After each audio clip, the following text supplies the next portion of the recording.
Fail শব্দটা কি আপনার পছন্দ, মানে আপনার বইয়ে হচ্ছে rethinking failure, management is super qualified, decision making is খুবই ভালো, ওদের প্রোডাক্ট ইজ সুপার গুড, কেন ফেল করতেছে? Is it because they are very good এর জন্য ফেল করতেছে? মানুষ জান্নাতে যাওয়ার জন্য যতটুকু আমল করে তার চেয়ে বেশি আমল করে জাহান্নাম থেকে বাঁচার জন্য। সো ফেইল আমি কিভাবে না করতে পারি সেটা জানাটা অনেক ক্ষেত্রে আসলে সাকসেসফুল হওয়াটার রাস্তা একই রাস্তা। আপনাকে লার্নিং করতে হলেও ফেল করতে হবে, but at the same time এটাও নট আইডিয়াল যে আপনি আসলে খালি ফেল করবেন। না সেটা তো তাই না? কোন একটা ফেল প্রজেক্ট ধরেন কথার কথা আমি 10 লাখ টাকা লস খাইছি, আর এই যে 10 লাখ টাকা আমার নষ্ট হলো এটা হচ্ছে করছি। বিজনেস আসলে ফেল করার কোনো কারণ নাই, মোস্ট কোম্পানিজ ক্যান সার্ভাইভ, কিন্তু হয়তো আপনি যে ফর্মে আজকে আছেন এই ফর্মে হয়তো আপনি সার্ভাইভ করবেন না, আপনাকে ইভলভ করতে হবে। রুহুল কাদের বাংলাদেশের অন্যতম একজন উদ্যোক্তা, লেখক এবং স্টার্টআপ ইকোসিস্টেমের অগ্রদূত, যিনি ফিউচার স্টার্টআপ প্রতিষ্ঠা করে বাংলাদেশের স্টার্টআপ এবং প্রযুক্তি খাতের উন্নয়ন ও বিশ্লেষণে গুরুত্বপূর্ণ ভূমিকা পালন করছেন। আজকে তার সাথে আমরা কথা বলবো দ্য ইনোভেটরস ডিলেমা বইটি নিয়ে, যেখানে তিনি স্টার্টআপ সংস্কৃতি, উদ্যোক্তা মানসিকতা ও প্রযুক্তি খাতের ভবিষ্যৎ নিয়ে আলোচনা করেছেন। বই কথায় আমাদের আজকের এপিসোডের অতিথি জনাব রুহুল কাদের।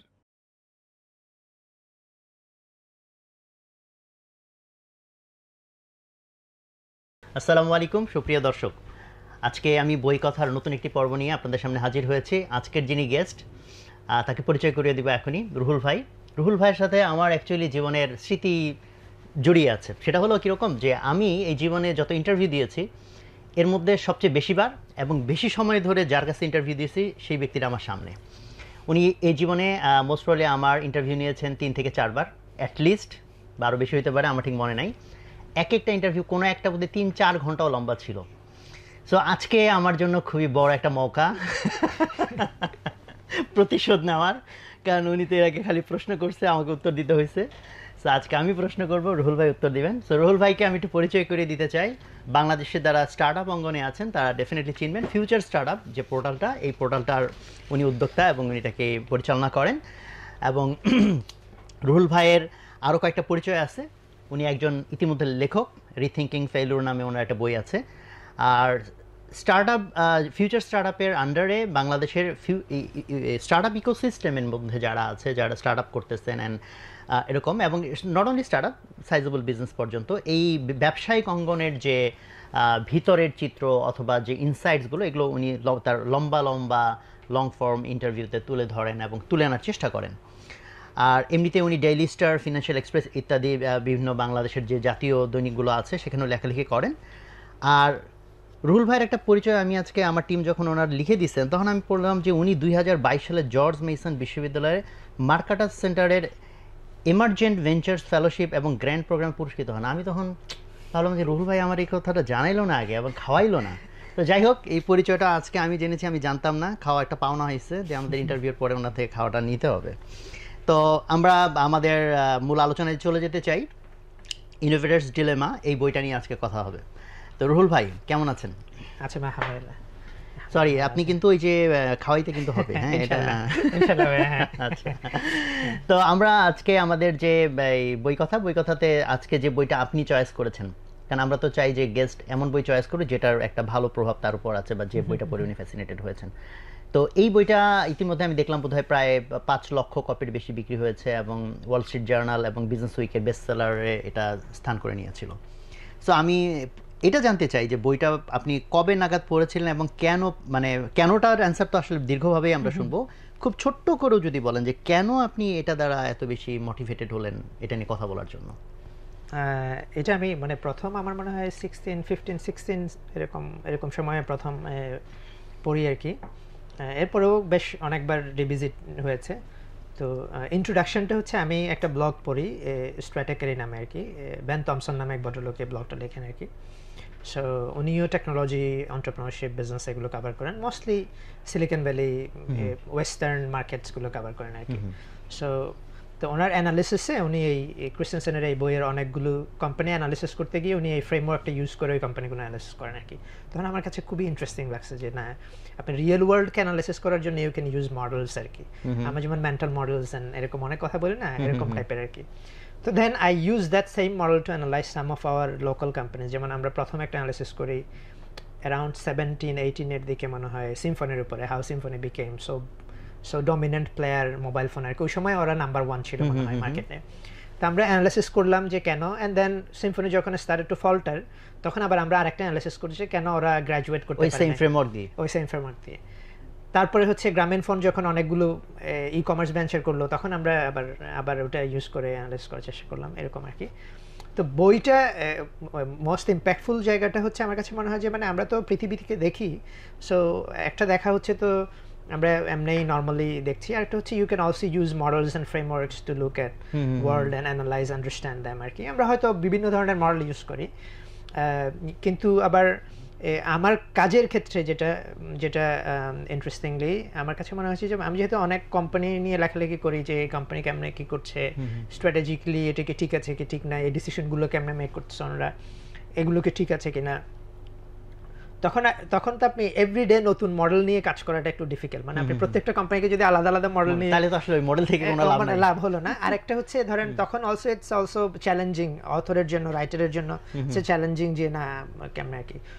তখন হচ্ছে তো দরকার one ring to rule them all, not exactly, but আপনার যদি fundamental if you have a set of tools আপনার টুল কিটের মধ্যে যে না আপনার 5টা মডেল আছে, মানে যেগুলোর বেসিসে ইউ ক্যান মানে হয়তো আপনি এদিক ওদিক গেলেন কিন্তু you basically look at those and try to analyse. তখন আমি হচ্ছে এরকম কয়েকটা ফ্রেমওয়ার্কের মধ্যে, যেমন ফ্লাই হুইল আছে আপনার এখানে, গুড টু গ্রেট দেখতে পাচ্ছি আমি, সো ফ্লাই হুইল আছে, এরকম অনেক কিছু ইন্টারেস্টিং মডেল আমি দেখলাম যে এগুলো মডেল দিয়ে কি আসলে আমাদের লোকাল মার্কেট অ্যানালাইসিস করা যায় কিনা। তখন আসলে আমার কাছে মনে হচ্ছে this is a quite powerful framework আর কি। এবং এটা তখন আমি একটু পড়াশোনা করলাম বইটা নিয়ে, অথরকে নিয়ে একটু পড়াশোনা করলাম, দেখলাম যে সিলিকন ভ্যালি এবং টেকনোলজি ওয়ার্ল্ডে উনি খুবই ইনফ্লুয়েন্সিয়াল আর কি। মানে এটার ইম্প্যাক্টটা অনেকগুলো ইন্ডাস্ট্রিতে খুবই সিগনিফিক্যান্ট এবং এটাকে খুবই সিরিয়াসলি লোকজন নেয় আর কি। This is A one of the foundational model বলতে পারেন। তো পরে আমি আইবি এর এখন ওই যে ব্র্যাক ইউনিভার্সিটির এখন VC sir Farad Anwar sir, ওনাকে আমি ইন্টারভিউ করেছিলাম অনেক আগে আমরা ফিউচার স্টার্টআপে। তো ওনাকে আমি জিজ্ঞেস করলাম যে বাংলাদেশে কেন ক্রিস্টেনসেন নাই আর কি। মানে যে কোনো মার্কেটকে যদি আপনি বুঝতে চান তাহলে তো মার্কেটের কনটেক্সটটা বুঝতে হবে, ওই মার্কেটের লোকালিটি, কন্ডিশন, এগুলো বুঝতে হবে। এটা তো আমেরিকান মডেল, এটা কিন্তু বাংলাদেশি মডেল না আর কি। মানে আমরা সুপার ইম্পোজ করতেছি। ধরেন আমি যখন সিম্ফনিকে অ্যানালিসিস করতেছি ক্রিস্টেনসেনের মডেল দিয়ে, আমি কিন্তু কাইন্ড অফ সুপার ইম্পোজ করতেছি যে না আমেরিকান একটা মডেল কন্টেক্সচুয়ালাইজ করছি। কিন্তু বাংলাদেশের বিজনেস তো এভাবে ফাংশন করে না। বাংলাদেশে তো পলিটিক্স কিন্তু ইম্পর্টেন্ট, মানে বাংলাদেশে না, সাউথ এশিয়ান বিজনেস হচ্ছে পলিটিক্যাল আর কি, খুবই সিগনিফিক্যান্টলি পলিটিক্যাল ইনফ্লুয়েন্স আছে। তো ওই কনসিডারেশনগুলো নিলে আবার এই মডেলগুলো কাজ করে না আমাদের এখানে। তো আমি ওনাকে জিজ্ঞেস করছি আমাদের এখানে কেন, মানে হোয়েন উই হ্যাভ আপনার ধরেন ক্রিস্টেনসন অথবা ধরেন ওই যে পোর্টার ফাইভ ফোর্সেস মডেল টাইপের আর কি, মানে সাম অফ দি মডেলস আমরা যেগুলো ইউজ করি এগুলো আমাদের দেশে এরকম প্রফেসর হয় নাই কেন, যে আইবিএ থেকে একজন প্রফেসর হয়তো একটা ফ্রেমওয়ার্ক দিল, একটা মডেল দিল যে this is what you should use to understand Bangladeshi model, ওরকম আর কি। মানে না ওই মডেল তো আপনি দিবেন, এই জন্য আমরা ওয়েট করতেছি। দর্শক আমি আরেকটা কথা একটু জানাই রাখতে চাই, এটা অলওয়েজ খুব এন্টারটেইনিং রুহুল ভাইয়ের সাথে কথা বলা। রুহুল ভাই এত বেশি পড়ে, আমার এই পডকাস্টে অ্যাকচুয়ালি ওনাকে অনেক আগে ইনভাইট করে প্ল্যান করছিলাম, এর আগে 2 দফা মিস হয়ে গেছে।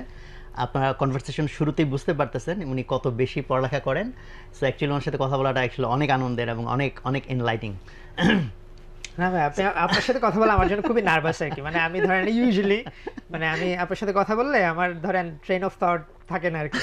আজকে কিন্তু আমি অনেক মেডিটেশন করে আসছি যে আমাকে অন ট্র্যাকে থাকতে হবে আর কিছুটা, অ্যাট লিস্ট এটা পাবলিশেবল হয়, নাহলে তো না ডেফিনেটলি আপনার ভিতরে ম্যাটেরিয়াল আছে, এটা অটোমেটিক বের হয়ে আসবে আলহামদুলিল্লাহ। সো আমি এই একই সাথে এই বইয়ের রাইটারের নাম আপনি একাধিকবার যেহেতু উচ্চারণ করেছেন, আমি ওইটার আরেকটু ব্যাকগ্রাউন্ড জানতে চাই যে এই রাইটার ইনোভেটরস ডিলেমা এবং আরও কয়েকটা বই লিখেছেন, ওনার ব্যাকগ্রাউন্ড এবং এই যে উনি থিওরি দিলেন এটা কতটুকু কানেক্টেড?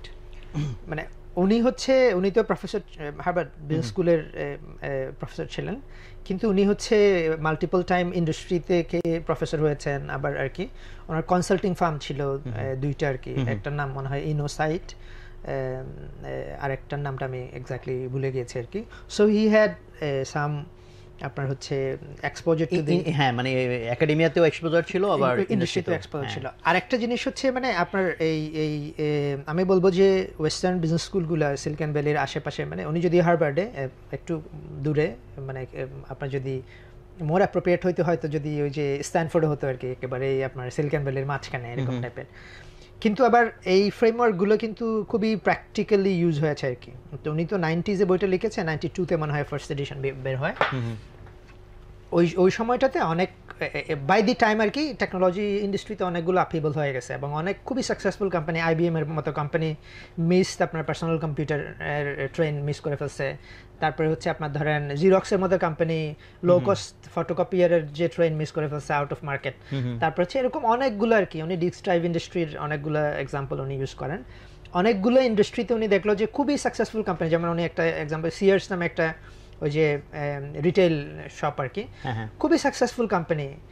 মানে তাদের সম্পর্কে ধরেন এই বছরই যেই বছর ওরা দে উইল গো ডাউন, ওই বছর হচ্ছে রিপোর্ট হচ্ছে যে they are the best run company in the country, এবং হচ্ছে তাদের শেয়ারের খুবই উপরে যাচ্ছে। অ্যান্ড দেন এই রিপোর্ট হয়তো ধরেন 6 মান্থ আগে করছে আর কি, এরপরে বলছে যে কোম্পানি ইজ না নাই এরকম টাইপের না। IBM এর ক্ষেত্রে একরকম। তো ওনারা এই জিনিসগুলো দেখার পরে ওনাদের কাছে মনে হলো যে মানে ওনার কাছে মনে হচ্ছে যে আসলে এত super company, management is super qualified, decision making is খুবই ভালো, ওদের প্রোডাক্ট ইজ সুপার গুড, মানে কেন ফেল করতেছে আর কি?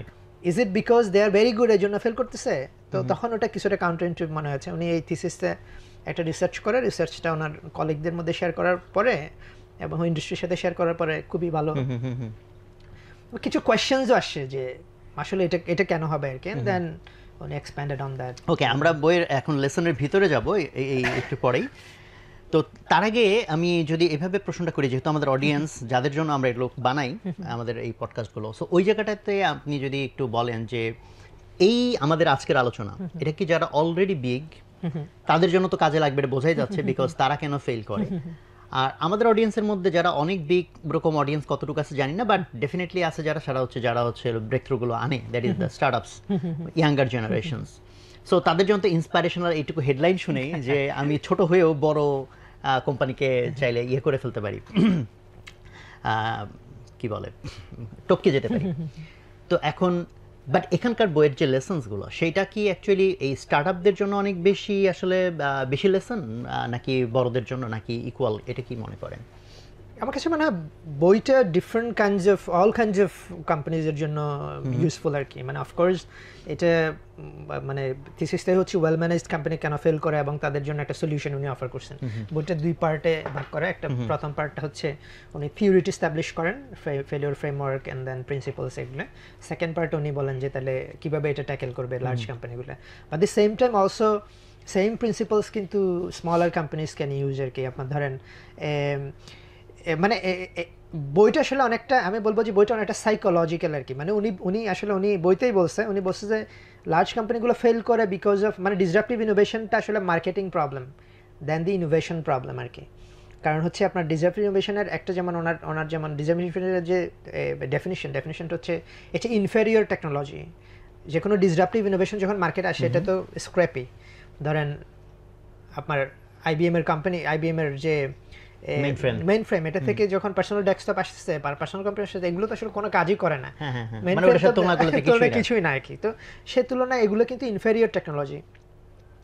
তো ওনার কথা হচ্ছে কিন্তু এটা হচ্ছে আসলে ইউজুয়ালি যারা অ্যাডপ্ট করে ইনিশিয়ালি তারা হচ্ছে not mainstream customers, these are new set of customer, new market আর কি এটা। তো নিউ মার্কেট যদি আপনাকে ক্যাপচার করতে হয় তাহলে this is a marketing problem. কিন্তু আমার কাছে মনে হয়েছে this is A most psychological problem.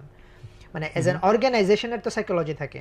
আপনি লার্জ অর্গানাইজেশন হচ্ছে সাইকোলজিক্যালি দে আর নট, আপনি ওই যে একটু আগে যেটা আপনি বলছেন হিকমার জিনিস নিয়ে থাকে না বড় জিনিস নিয়ে, অথবা আপনি হিকমার কথা বলছিলেন যে না মানে ধরেন প্রজ্ঞা বিষয়টা তো আসলে ডিফারেন্ট আর কি। এটা তো অনেকটা বিতর্কার জিনিস না, তাই না? ওই জায়গাটাতে আসা। অ্যাট দি সেম টাইম এটা লার্জ কোম্পানিগুলোর জন্য কিন্তু মানে যেমন উনি ওখানে যখন উনি সলিউশন অফার করেন, সলিউশনের যে ফ্রেমওয়ার্কটা দেন ওখানে কয়েকটা কোম্পানি আছে। একটা কোম্পানি হচ্ছে ফেল আর্লি অ্যান্ড ইনএক্সপেন্সিভলি। এখন লার্জ কোম্পানি ছোটো কোম্পানির জন্য অনেক সময় এটা টেম্পটিং। আমি বাংলাদেশে অনেক স্টার্টআপ দেখছি, নাম বলবো না, যারা হচ্ছে প্রগ্রেস নিয়ে হ্যাপি না আর কি। মানে সে কুইক প্রগ্রেস মেক করতেছে না, অথবা মানে আরেকটা জিনিস হচ্ছে স্টার্টআপে তো আমাদের এখানে যদিও অনেক ফান্ডিং হয় না, এটা মিসকনসেপশন আছে যে আমাদের স্টার্টআপটা অনেক টাকা রেজ করতেছে, নষ্ট করতেছে, এটা সত্য না। তারপরেও কিন্তু যারা রেজ করে তাদের একটা নিড থাকে যে সে ফার্দার রেজ করবে। এক রাউন্ড রেজ করলো তো রেজ করার মানেই তো খরচ করে ফেললো, সুন্দর অফিসের পেছনে অনেকটা খরচ করলো, অন্য আবার রেজ করার একটা প্রেশার থাকে যে আপনি তো ফান্ড রেজ করলেন, নেক্সট রাউন্ড রেজ করতে হলে ইউ হ্যাভ টু হ্যাভ হ্যাঁ ভ্যালুয়েশন বাড়তে হবে। ভ্যালুয়েশন বাড়তে হবে, গ্রোথ দেখাতে হবে। তখন সে দেখলো যে মার্কেটে সে অপারেট করছে, কথার কথা একটা কোম্পানি মার্কেট এক্সাক্ট মার্কেটের এক্সাম্পলে দিয়ে একটা কোম্পানি ধরেন আপনার অন ডিমান্ড ক্লিনিং এবং এই ধরনের সার্ভিসেস আছে না, এগুলো অফার করে। সে দেখলো যে ওই মার্কেটটা আসলে সে যেভাবে চাচ্ছে সেভাবে গ্রো করতেছে না। এখন নেক্সট রাউন্ড রেজ করতে হলে এই মার্কেট দিয়ে সে করতে পারতেছে না, এবং সে চিন্তা করলো যে সে এখন এসএমই করবে, সে আরো অনেক কিছু করবে, কারণ হচ্ছে ইনভেস্টরকে তার কনভিন্স করছে আমার মার্কেট অনেক বড় হয়েছে, এখন আমি অনেক স্কেল। হ্যাঁ, কিন্তু this is also psychological problem, কারণ হচ্ছে আপনার প্রি ম্যাচিওর এক্সপ্যানশন তো ক্যান কিল ইউর কোম্পানি, আপনি এক্সপেন্সেস বাড়াচ্ছেন সবকিছু আর কি। তো সেক্ষেত্রে আমার কাছে মনে হয় যে এই ফ্রেমওয়ার্কের একটা লেসন হচ্ছে তো আপনাকে অনেক সময় পেশেন্ট হইতে হবে আ লিটল বিট আর কি, কারণ হচ্ছে আপনি তো একটা নিউ মার্কেট ডেভেলপ করেন, নিউ মার্কেটও টেকস টাইম, এবং নিউ মার্কেটটা আবার আপনার হচ্ছে একটা তো হচ্ছে মার্কেটের ম্যাচুরিটির ব্যাপার আছে, প্রোডাক্টের ম্যাচুরিটির ব্যাপার আছে, অনেকগুলো কম্পোনেন্ট কিন্তু এখানে ইনভলভ আর কি। তো আমি বলবো যে অনেক কিছু, নট অনলি যে আপনার এইটা, বাট এটা বাদেও অনেক কিছু আছে যেটা স্টার্ট আপদের জন্য ইউজফুল আর কি। এবং ইনফ্যাক্ট এটা কিন্তু কেস স্টাডিজ আছে আর কি, যেখানে এই ফ্রেমওয়ার্ক ইউজ করে মার্কেট ডিসরাপ্ট করেছে কোম্পানিজ। হ্যাঁ, মানে দিস এই জন্য এই বইটা অনেক ইনফ্লুয়েন্সিয়াল হচ্ছে, এটা খুবই প্র্যাকটিক্যাল আর কি।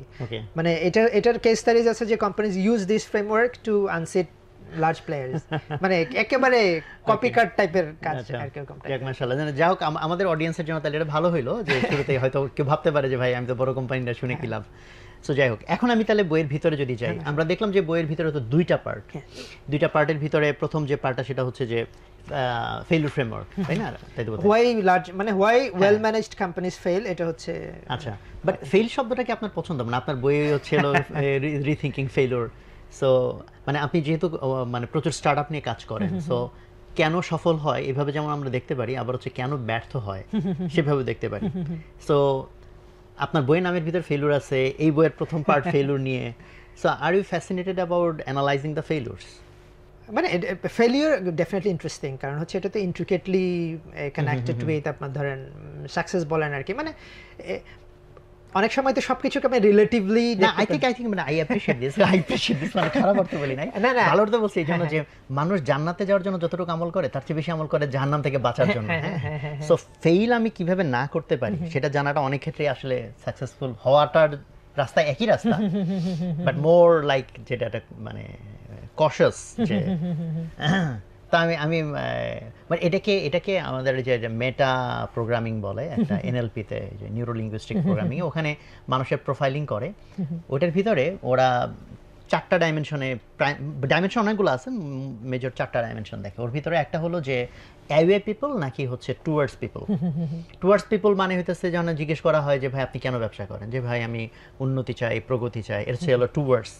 আর অ্যাওয়ে হচ্ছে কোনো কিছু থেকে বাঁচতে চাই, কেন ভাই ব্যবসা করেন, যে ভাই আমি চাই না যে আমার বাচ্চারা না খেয়ে মারা যাক, আমার কোম্পানি সাফার না করুক, মানে সেটা পেইন থেকে বাঁচতে চায়। সো ডু ইউ থিঙ্ক যে মানে, এবং এটার মধ্যে ভালো মন্দ কিছু নাই, এটা জাস্ট হচ্ছে একটা। তো আপনার কি এরকম মনে হয় যে এই ফেইলিউর মানে আপনার অ্যাওয়ে ইয়েটা বেশি কাজ করে আপনার ভিতরে, মানে ফেলিওর থেকে বাঁচার যে মানে ফর আপনার জন্য না, মানে কোম্পানিগুলোর জন্য, যদি সেটা কোম্পানিগুলোর জন্য? আমার কাছে মনে হয় যে মানে আমি আসলে আমার যেমন আমার বইয়েরও ব্যাপারটা হচ্ছে আমি ফেলিওরটাকে আসলে খুবই আমি মনে করি যে এটা খুবই ইন্টিগ্রাল পার্ট আর কি, মানে আপনার journey, any journey you take লাইফে আর কি। তো আমার কাছে আমি এক্স্যাক্টলি স্টেপিং স্টোন, আমি খুব একটা এগ্রি করি না যে ট্র্যাডিশনাল ডেফিনিশন অফ ফেলিয়ার আর কি। সেক্ষেত্রে আমি আসলে মানে অফকোর্স একটা তো হচ্ছে আপনার ফেলিওরকে একটা গ্লোরিফাই করার একটা ব্যাপার আছে, সেদিকে আমি যাচ্ছি না। আমি আসলে ডেফিনেশনটাকে ইনভার্স করতে চাই আর কি। আমার কাছে মনে হয় যে ফেলিওরটা খুবই ইন্টিগ্রাল, আপনাকে লার্নিং করতে হলেও ফেল করতে হবে, but at the same time এটাও নট আইডিয়াল যে আপনি আসলে খালি ফেল করবেন, না সেটা তো তাই না। মানে ইউ বিকাম আপনি হয়তো ঠিক করলেন যে না মানে failure is the pillar of success, তাহলে আমি অনেক ফেল করবো, এরকম হতো আসলে ব্যাপারটা না আর কি। কিন্তু ইনভার্সটা হচ্ছে এই দিক থেকে যে আপনি মানে এখানে আপনি বইয়ের কনটেক্সটে যদি আমরা ফেরত যাই, সেক্ষেত্রে উনি বললো যে ওনার যেমন একটা fail inexpensively, fail faster, but you continue on that path আর কি। আপনি ধরেন আপনি হয়তো যেমন আমি ফেলিউরকে বলেছি কোর্স ফি।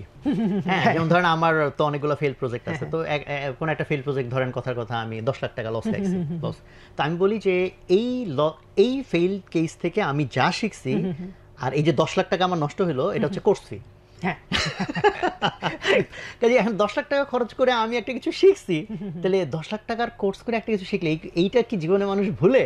এটা জীবনে মানুষ ভুলে quite না। expensive. So আমি সেম জিনিস হয়তো বইতে পড়তে পারি, বাট মেবি আমি এটা আমার ব্রেন ওইভাবে এটাকে ক্যাচই করে নাই। বাট যখন Exactly, আসলে মানে ট্রুলি এতগুলো এক্সপিরিয়েন্স রিসোর্স খরচ করার মাধ্যমে কেউ কিছু শেখে, এটা কিন্তু খুবই সলিড লার্নিং। অ্যাবসলিউটলি ভাই। আপনার ধরেন আরেকটা জিনিস হচ্ছে মানে ওই যে আমি আমার একটা ইয়ে আছে, লেখা আছে যে why entrepreneurial success take so long আর কি, because learning takes a long time আর কি। মানে অনেক সময় এন্টারপ্রেনিউরিয়াল লেসনসগুলো কিন্তু ট্যাসিট নলেজ বলে, যেটা আর কি ট্যাসিট নলেজটা হচ্ছে বডিলি নলেজ আসলে, মানে অনেকটা সাইকেল চালানোর মতো। রাইট, মানে ভিতরে সুপ্ত অবস্থা। আপনি ইনটিউটিভলি বুঝতে পারতেছেন যে এই রাস্তায় যাওয়া ঠিক হবে না, এই রাস্তায় যেতে হবে। আপনাকে যদি কেউ জিজ্ঞেস করে যে কেন গেলেন, আপনি এক্সপ্লেইন করতে পারবেন না। মানে ওই যে অনেক সময় আমি কয়দিন আগে একটা পডকাস্ট শুনতেছিলাম, ওখানে বলছিল যে যারা আসলে অ্যাথলিট, যারা খুবই সাকসেসফুল, মানে গোল্ড মেডেলিস্ট, ওরা গ্যাস হিসেবে অত ভালো না। কারণ হচ্ছে দে ক্যানট এক্সপ্লেইন, যখন তাদেরকে বলে আপনি কেমনে গোল্ড মেডেল পাইছেন, সে পাইছি আমি অনেক দৌড়াই এজন্য পাইছি। হ্যাঁ, কিন্তু এই জন্য প্লেয়ার আলাদা হয়, কোচ আলাদা হয়। কোচ আলাদা, এক্স্যাক্টলি। আপনার ওই জায়গাটা কিন্তু আপনার টেসিড নলেজটা আপনার অনলি আসবে কখন আপনি প্র্যাকটিস করবেন আর কি। তো ফেলিয়ারটা কাইন্ড অফ প্র্যাকটিস আর কি। বাট আমি আবার অলসো আমার কাছে যেমন আমি ফিউচার স্টার্টআপ আর কি, ফিউচার স্টার্টআপে যে আমরা সার্ভাইভ করছি, আমরা এখন মানে খুবই স্মল, খুবই টাইনি, বাট আমরা প্রফিটেবলি অপারেট করছি। আমরা কোনো এক্সটার্নাল ফান্ড এখন পর্যন্ত ওরকম কোনো এক্সটার্নাল ফান্ড রেজ করি নাই। আমার কাছে একটা সময় গিয়ে মনে হয়েছে যে বিজনেস আসলে ফেল করার কোনো কারণ নাই, মোস্ট কোম্পানিজ ক্যান সার্ভাইভ।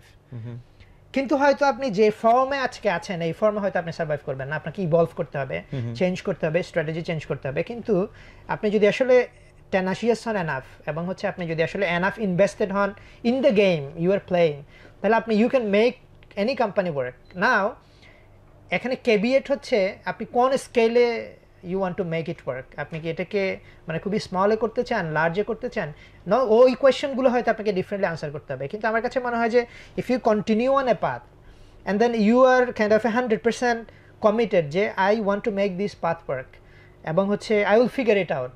এবং ইফ ইউ হ্যাভ আরেকটা যেমন হচ্ছে ইনফাইনাইট রানওয়ে বলে, যেটা আর কি ধরেন আপনার কোম্পানিকে আপনি ওই যে পল গ্রামের আইডিয়া আছে না, রামেন প্রফিটেবিলিটি নিয়ে যাবেন, যেখানে আপনি নুডলস খেয়ে বেঁচে থাকবেন কিন্তু কোম্পানি বন্ধ হবে না। নুডলসের টাকায় আসবে কিন্তু অনেক টাকা আসবে না, কিন্তু নুডলস খেয়ে বাঁচবেন, কোম্পানি কিন্তু বন্ধ হবে না। Infinite runway. আরেকটা জিনিস হচ্ছে ফেলিয়ারের ক্ষেত্রে যেটা হয় যে মানে you have to have that infinite runway. আপনি যদি আনলিমিটেড সময় থাকে আপনার কাছে, if you can keep trying, but প্রবলেমটা হচ্ছে দুইটা। একটা হচ্ছে আনলিমিটেড সময় থাকলে অনেক সময় আমাদের মোটিভেশনটা থাকে না। একটা দুটো ফেলিয়ারের পরে আমার মনে হয় যে দুই তরিকা হচ্ছে না কাজ। আর একটা মেইন চ্যালেঞ্জ হচ্ছে সাইকোলজিক্যালি ওইটা ম্যানেজ করা, যে আপনি psychologically are you motivated enough to keep trying until it works. And also আপনাকে তো আসলে ফিজিক্যালিও এটাকে ওয়ার্কেবল করতে হবে, কারণ আপনি তো না খেয়ে সাইকোলজিক্যালি মোটিভেট থাকতে পারবেন না। তো ইউ হ্যাভ টু বেতন দিতে হবে। So you have to figure out a way যেখান থেকে আপনার ওই র্যামেন প্রফিটেবিলিটি আসবে। তো আমার কাছে মনে হয় যে মানে এইটা এইরকম যদি আপনি যদি ওয়ার্কআউট করতে পারেন, তাহলে কিন্তু it's possible to make it work আর কি। But you have to really committed, এবং হচ্ছে আপনাকে ফিগার আউট এ মডেল, ওই জায়গায় ওই জিনিসগুলো দরকার আর কি। রাইট। তো আমরা যদি এখন তাহলে একদম বইয়ের ভিতরেই ঢুকে যাই, যে ফেলিউর ফ্রেমওয়ার্ক মানে শুরুতে যেটা বলেছে আর কি, ডিসরাপটিভ ইনোভেশন এবং যে প্রিন্সিপালস, মানে আপনি ভালো জানেন, মানে যেহেতু আপনি ভালো মতো বইটা পড়ছেন, তা আমাদেরকে বলেন যে ফার্স্ট পার্টটা আসলে এটা কি নিয়ে, এর ভিতরে আমরা কি কি শিখতে পারি। এখন ওই যে এই কোশ্চেনে যদি আমি আপনার অরিজিনাল প্রশ্ন হচ্ছে আমি কি ফেলিওর মানে ভয় পাই, অথবা get fascinated by failure, study করতে চাই কিনা, মানে এই পার্টটা হচ্ছে আসলে ফেলিওরের স্টাডি করেছে ওনারা। প্রথম পার্টটা why well managed companies, well run companies fail, এটা হচ্ছে ওনারা অনেকগুলো কোম্পানি যেগুলো খুবই সাকসেসফুল কোম্পানি, আইবিএম এর মতো কোম্পানি। আমি অনেকগুলো এক্সাম্পল শুনতে চাইবো, এবং আমি চাইবো যে আপনি যেহেতু এটা আবার দেশীয় ইয়েতে অ্যাপ্লাই করছেন, দেশীয় এক্সাম্পল আপনি সহ যদি বলতে থাকেন আর কি। না শিওর ভাই। তো ওনারা অনেকগুলো খুবই সাকসেসফুল কোম্পানি অ্যানালাইসিস করে দেখলেন যে এই কোম্পানিগুলো সবার একটা প্যাটার্ন আছে ফেলিয়ারের, এবং হচ্ছে এই ফেলিয়ারের প্যাটার্নটা হচ্ছে ওরা অনেক সাকসেসফুল এই জন্য ফেল করেছে, এবং দে আর ভেরি গুড কোম্পানিজ। আচ্ছা, তাদের ম্যানেজমেন্ট অনেক গুড। তারপরে ট্রেডিশনাল যে মানে আমরা যে কথাগুলো বলি যে লিসেন টু ইউর কাস্টমার, তারপরে ইনভেস্ট ইন দি সেগমেন্ট যেখান থেকে আপনার অনেক রেভিনিউ আসছে, আপনার টিম অনেক ভালো হতে হবে, এই জিনিসগুলো ওই কোম্পানিগুলোর মধ্যে আছে। And they made all the right decisions. ওই যে নকিয়ার সিইওর একটা কথা আছে না, ওরা যখন বন্ধ হয়ে যায় নোকিয়া, তখন উনি বলছিল যে আমরা কোনো কিছুই রং করি নাই, মানে উনি কান্না করছে আর কি, মানে উনি কেঁদে দিল এবং উনি বললো যে আমরা কোনো কিছু রং করি নাই, তারপরে আমরা বন্ধ হয়ে যাচ্ছি, মানে এরকম টাইপের আর কি। যে ওই যে লার্জ কোম্পানি যেগুলো সাকসেসফুল এরা হচ্ছে এরকম টাইপের একটা সিচুয়েশন আর কি, যে ও কিছুই রং করে নাই, দে ডিড এভরিথিং রাইট। এবং হচ্ছে আপনি যদি অ্যানালিসিস করেন তাদের আসলে কোনো ফল্ট পাওয়া মুশকিল, এরকম টাইপের একটা, দ্যাটস ওয়াই দে ফেল। ওনার কথা হচ্ছে এটা আর কি। কি ভয়ঙ্কর কথা, শুনে তো ভয় লাগার কথা। সবকিছু ঠিক আছে এই জন্য আমি ফেল করতেছে। হ্যাঁ, ওনার কথা হচ্ছে মানে ওনারা হচ্ছে এত ওয়েল ম্যানেজড এবং এত ওয়েল র্যাশনালি অপারেট করে। বাংলা একটা কথা বলে, অত ভালো ভালো না, অত ভালো এরকম টাইপের আর কি। তো উনি হচ্ছে এই পার্টে উনি এরকম একটা ফেলিওর ফ্রেমওয়ার্ক অফার করেন, একটা কিছু প্রিন্সিপালস, 4-5টা প্রিন্সিপালস অফার করেন এগুলো। তারপরে হচ্ছে কিছু কোর ডেফিনিশন থাকে, যেমন হচ্ছে বইয়ের কোর আইডিয়াটাতে হচ্ছে ওয়েল ম্যানেজ কোম্পানিজ ফেল করে, কারণ হচ্ছে এই কোম্পানিগুলো অনেক ওয়েল ম্যানেজড। আর হচ্ছে ওনার কোর আইডিয়ার মধ্যে আরও 2টা আইডিয়া হচ্ছে, উনি 2টা টেকনোলজির কথা বলেন, একটা সাস্টেনিং টেকনোলজি আর হচ্ছে ডিসরাপটিভ টেকনোলজি। তো উনি ডিফারেন্সিয়েশন করেন, টেকনোলজিরও একটা ডেফিনেশন অফার করেন যে technologies, processes and methods through which companies transform capital, resources, তারপরে হচ্ছে আপনার materials into products and services of higher quality. তো এরকম টাইপের উনি অনেকগুলো। তাহলে আমাদের আলোচনা টেকনোলজি, যখন আমরা আলোচনা করব, আমরা টেকনোলজি বলতে যে জাস্ট প্রযুক্তি এআই না করব না, এআই না বা এটা না, টেকনোলজি মানে প্রসেস এবং কি নাম বলে মেথোডোলজিস, যেটার মাধ্যমে বিভিন্ন র ম্যাটেরিয়ালস থেকে আমি প্রোডাক্ট বা সার্ভিস বানাচ্ছেন। হ্যাঁ, হাই কোয়ালিটির প্রোডাক্ট বা সার্ভিস বানাচ্ছেন। তো ওনার যেমন উনি প্রথম ডিস্টিংশন, মানে ফেলিওর ফ্রেমওয়ার্কের 3টা কম্পোনেন্ট। একটা কম্পোনেন্ট হচ্ছে মানে ডিস্টিংশন বিটুইন সাস্টেনিং এবং ডিসরাপটিভ টেকনোলজিজ, একটা ইম্পর্টেন্ট স্ট্র্যাটেজিক ডিস্টিংশন। কারণটা হচ্ছে উনি বলছেন সাস্টেনিং টেকনোলজি, উনি বলছেন যে সাস্টেনিং টেকনোলজি হচ্ছে আপনার এক্সিস্টিং প্রোডাক্টটাকে ইমপ্রুভ করার জন্য যে ইনোভেশনটা দরকার, এই ইনোভেশনটা রেডিক্যাল ইনোভেশন হতে পারে। আপনি ধরেন আপনি একটা ব্যাংক, কথার কথা, অথবা আপনি একটা মোবাইল ফোন কোম্পানি, আপনি হয়তো এমন একটা টেকনোলজি ইনোভেট করলেন যেটা দিয়ে অনেক চমৎকার কল করা যাবে, এটা স্টিল সাস্টেনিং টেকনোলজি। কারণ হচ্ছে this is not serving a new market অথবা একটা লো এন্ড কোনো কিছু না, কিন্তু এটা আপনার এক্সিস্টিং কাস্টমারের জন্য অনেক অনেক বেনিফিশিয়াল, এক্সিস্টিং কাস্টমারের জন্য। এটা হচ্ছে সাস্টেনিং, আপনার এক্সিস্টিং মার্কেট লিডারশিপ যেটা আছে এটাকে আপনি মেইনটেইন করার জন্য। ডিসরাপটিভ টেকনোলজিসকে উনি আবার, ডিসরাপটিভ টেকনোলজিস হচ্ছে এমন টেকনোলজি যেগুলো স্মলার, স্ক্র্যাপি, হাই এন্ড না, অত প্রফিটেবল না, খুবই ছোট মার্কেট, এরকম টাইপের টেকনোলজি। এটা আইদার একটা নতুন মার্কেটে সার্ভ করে, একটা নতুন ক্যাটাগরি ক্রিয়েট করে মার্কেটে, অথবা এটা লো এন্ড হতে পারে, যে আপনার ধরেন আপনি এক্সিস্টিং যে কাস্টমারগুলোকে সার্ভ করতেছেন না। কথার কথা আপনি ব্যাংকের ক্ষেত্রে বিকাশের কথা চিন্তা করতে পারেন, যে bank were not serving this customers এবং বিকাশ ওগুলোকে সার্ভ করা শুরু করলো, দ্যাটস এ নিউ মার্কেট। তো ব্যাংকের জন্য এই মার্কেটটা কিন্তু লুক্রেটিভ না, এই কারণেই কিন্তু লুক্রেটিভ না, এই কারণেই কিন্তু মোস্ট ব্যাংকের এমএফএস গুলো ফেল করেছে। মানে মোস্ট ব্যাংক কিন্তু খুবই ওয়েল রান। আপনি ধরেন কথার কথা রকেট যারা ডাচ বাংলা, তারা তো প্রফিটেবল ব্যাংক এবং one of the most profitable মনে হয় ওরা, ওয়েল রান এবং সবকিছু। এই কারণে কিন্তু তারা রকেট ডিজন্ট ওয়ার্ক আউট, এটা ওদের কিন্তু মার্কেট শেয়ার, ওদের কাছে যে এত ছোট জিনিস নিয়ে আর কি করবে, এরকম করবে। সো কিন্তু ওনারা আবার ধরেন এটিএম অনেক কিছু করছে, আপনি ডাচ বাংলার কথাই যদি আমরা অ্যাজ এন এক্সাম্পল ইউজ করি, অনেক কিছু করছে কিন্তু এরকম একটা। অথবা গ্রামীণ ফোনের ই কমার্সের স্টোরি যদি দেখেন, দ্যাটস অলসো আপনার খুবই ইন্টারেস্টিং স্টোরি, যে ডিডন্ট ওয়ার্ক। কারণ হচ্ছে তাদের কাছে আসলে গ্রামীণ ফোনের এক্সিস্টিং কাস্টমারকে সার্ভ করা, এটা মাচ মোর, যে সিএফও যখন ফান্ড অ্যালোকেট করছে অথবা বোর্ড যখন ডিসিশন নিচ্ছে যে রিসোর্স আমি কোথায় দিব, তখন হচ্ছে তারা কিন্তু সাস্টেনিং এ দিতেই মোর কমফোর্টেবল। তার মেইন প্রোডাক্টে 1000 কোটি টাকা রেভিনিউ, এখানে রেভিনিউ হচ্ছে 10 কোটি টাকা। এটা আমি কি আলাপ করব ওরকম আর কি। সো ফার্স্ট ডিস্টিংশন উনি বলছেন যে এটা এক নাম্বার আর কি। 2 নাম্বার উনি আরেকটা জিনিস বলেন, সেটা হচ্ছে এই যে অলসো আমরা কিছুটা বলে ফেলছি, সেটা হচ্ছে রেশনাল ডিসিশন মেকিংটাও একটা ফেলিওরের কারণ। রেশনাল ডিসিশন মেকিং মানে হচ্ছে এই যে ম্যানেজমেন্ট ডিসাইড করতেছে আমরা হাই মার্জিনে ইনভেস্ট করব, আমরা এক্সিস্টিং কাস্টমারকে বেটার সার্ভিস দেওয়ার জন্য ইনভেস্ট করব, আমরা একটা ছোট একটা জায়গায় যাব না, এরকম যে ডিসিশন আপনি, এগুলো কিন্তু আউটসাইডার এবং ইনসাইডার বোথ পার্টিজের কাছে কিন্তু খুবই রেশনাল। মানে রাইট মানে যেমন হচ্ছে যে লিসেন টু ইওর কাস্টমার, যে আমার অলরেডি কাস্টমার, আমি তার মানে তার থেকে শুনতেছি, মানে তার নিডি সার্ভ করতেছি, সো এর বাইরের অংশ আমি মিস করে ফেলতেছি, আমি মার্জিন বাড়াবো, আমি প্রফিট বাড়াবো, সো আমি আমার এক্সিস্টিং প্রোডাক্টটাকে আর হয়তো এফিশিয়েন্ট করতেছি, প্রসেসটাকে এফিশিয়েন্ট করতেছি, স্টিল আমি ওই একই জায়গায় মানে ডিসরাপটিভে যাচ্ছি না, আমি ইয়ের ভিতরেই আছি ইয়ার ভিতরে Right. আছে, হ্যাঁ হ্যাঁ মানে সো এগুলো তো হ্যাঁ ডেফিনেটলি রেশনাল, এইটাই তো এটাই তো হওয়ার করা কথা। উচিত, হ্যাঁ হ্যাঁ। এটাই করা দেন উচিত। তাহলে এটা কেন আমার ফেইলিউরের কারণ হচ্ছে বিকজ আমি ওই এটাকে মিস করে ফেলতেছি। তখন আপনি সবসময় আপনি চিন্তা করছেন আমার লার্জার মার্কেটে যেতে হবে, কারণ হচ্ছে আপনার বিজনেস ডিমান্ড যে আপনি লার্জার মার্কেটে যাবেন। Right. আপনি যদি একটা পাবলিক কোম্পানি হন, কথার কথা গ্রামীণ ফোনের শেয়ার হোল্ডাররা তো আসলে একটা ই-কমার্সে 10 লাখ টাকা রেভিনিউ করছে, মানে শেয়ার হোল্ডাররা তো মানে শেয়ারের দাম পড়ে যাবে তাই না, যদি গ্রামীণ ফোন ওটাতে অনেক ইনভেস্ট করে। কিন্তু সে যদি আপনার সিম কার্ড নিয়ে কোনো একটা কিছু একটা করে, তাহলে that make sense for their shareholders and এরকম আর কি। এই কারণে উনি আরেকটা কথা বলছে, যেটা ফেলিওর ফ্রেমওয়ার্কের 3টা কম্পোনেন্টের মধ্যে এটা 3 নাম্বার কম্পোনেন্ট। 2 নাম্বার কম্পোনেন্ট হচ্ছে ইন্টারেস্টিংলি আপনার এই যে ডিসরাপটিভ টেকনোলজিতে তো আপনার এজ এ সাকসেসফুল কোম্পানি আপনি ইনভেস্ট করতেছেন না। তো উনি বলছে যে কারণ হচ্ছে আপনার কাছে ওই টেকনোলজিটা ইনফেরিয়র, ওই মার্কেট আপনার কাছে স্মলার মার্কেট, এই কারণে। কিন্তু উনি যে থিওরিটা পড়ে দেয় স্মাইলিং কার্ভের থিওরি টেকনোলজি আর কি, এস কার্ভ বলে যেটা, সেটা হচ্ছে টেকনোলজি ফলোজ এ স্মাইলিং কার্ভ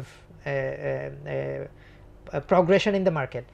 সেটা হচ্ছে আপনার যে টেকনোলজি যেভাবে প্রগ্রেস করে এটা মার্কেটের নিডের থেকে অনেক ফাস্টার। সেটা হচ্ছে ধরেন কথার কথা আমার খুবই একটু আমি যেটা বলছিলাম, আমার খুবই নর্মাল একটা ফোন হলে হয়তো কিন্তু ফোনের মধ্যে অনেক ফিচার আছে যেগুলো আমার দরকার নাই আর কি, স্টিল কোম্পানি কিন্তু এগুলো ডেভেলপ করতেছে।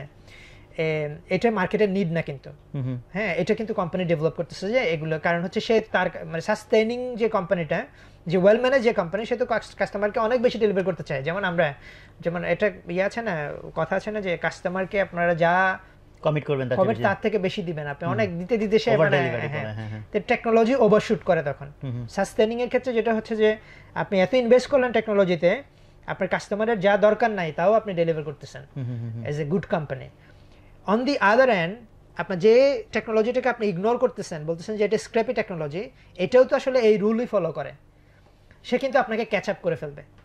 মানে সে হচ্ছে হয়তো আজকে স্ক্র্যাপি, আজকে হয়তো সে যেমন উনি ডিস্ক ড্রাইভের কথা বলে, অথবা ধরেন ওই পার্সোনাল কম্পিউটারের কথা আসছে যে আইবিএম যখন মেইন ফ্রেম করছে, পার্সোনাল কম্পিউটার আসলো। তো পার্সোনাল কম্পিউটার যখন আসে তখন হবিসটা ইউজ করতেছিল এবং ওটা দিয়ে কিচ্ছু করা যায় না, হ্যাঁ ঘুরতে থাকে সারাক্ষণ এরকম টাইপের আর কি। কিন্তু এই টেকনোলজির যে রুলটা, ওই যে মর্স লর মতো, আপনার ধরেন এভরি ইয়ার ট্রানজিস্টরের একটা মর্স ল আছে না, যে এভরি ইয়ার কতদিন ডাবল হবে এরকম টাইপের। তো টেকনোলজি তো ওই প্রগ্রেশন আগাচ্ছে, এই কারণে আপনি যদিও ওভারশুট করতেছেন আপনার সাস্টেনিং মার্কেটে, যদিও আজকে যেটা ডিসরাপটিভ টেকনোলজি এটা হয়তো মেইন কাস্টমার সেগমেন্টের কাছে লুক্রেটিভ না, কিন্তু এটা কিন্তু এত ফাস্ট প্রোগ্রেস করবে, সেটা হচ্ছে মেইন কাস্টমার সেটের কাছে সে কিন্তু খুব কুইকলি পৌঁছে যাবে, তখন আপনি কম্পিট করতে পারবেন না মানে এজ এ আর কি। এই 3টে হচ্ছে উনি ফেলিওর ফ্রেমওয়ার্ক দেয় এবং উনি অনেকগুলো এক্সাম্পল ইউজ করে এই থিওরিটাকে এস্টাবলিশ করার চেষ্টা করেন আর কি। সো আমাদের যদি কিছু লোকাল এক্সাম্পল আনেন যেখানে এই যে 3টা পয়েন্ট বলা হইলো, এই 3টা পয়েন্টের সাথে 3টাই ম্যাচ করে অথবা অ্যাটলিস্ট একটা ম্যাচ করে, এরকম আরো কয়েকটা লোকাল এক্সাম্পল যদি বলেন। মানে আপনার মানে লার্জ আপনি লো এন্ড ডিসরাপশনের কথা যদি আমরা বলি, মানে উনি ডিসরাপশনের যেমন কোর আইডিয়াস গুলোর মধ্যে যেমন টেকনোলজি একটা, তারপরে হচ্ছে আপনার মানে সাস্টেইনিং ডিসরাপটিভ টেকনোলজি বললাম, হাই এন্ড আপনার ডিসরাপশনের প্রসেসটা নিয়ে আমরা কিছুটা কথা বললাম। কিন্তু আপনার আমাদের এখানে অনেকগুলো লো এন্ড ডিসরাপশন হয়েছে আর কি, এবং হচ্ছে লার্জ কোম্পানি কিন্তু এটা মিস করেছে এরকম টাইপের। আপনি সিম্ফনির কথা আমি শুরুতে বলছিলাম যে সিম্ফনি নিয়ে আমরা একটা অ্যানালাইসিস করি অ্যাবাউট 17, 18, 19 দিকে আর কি।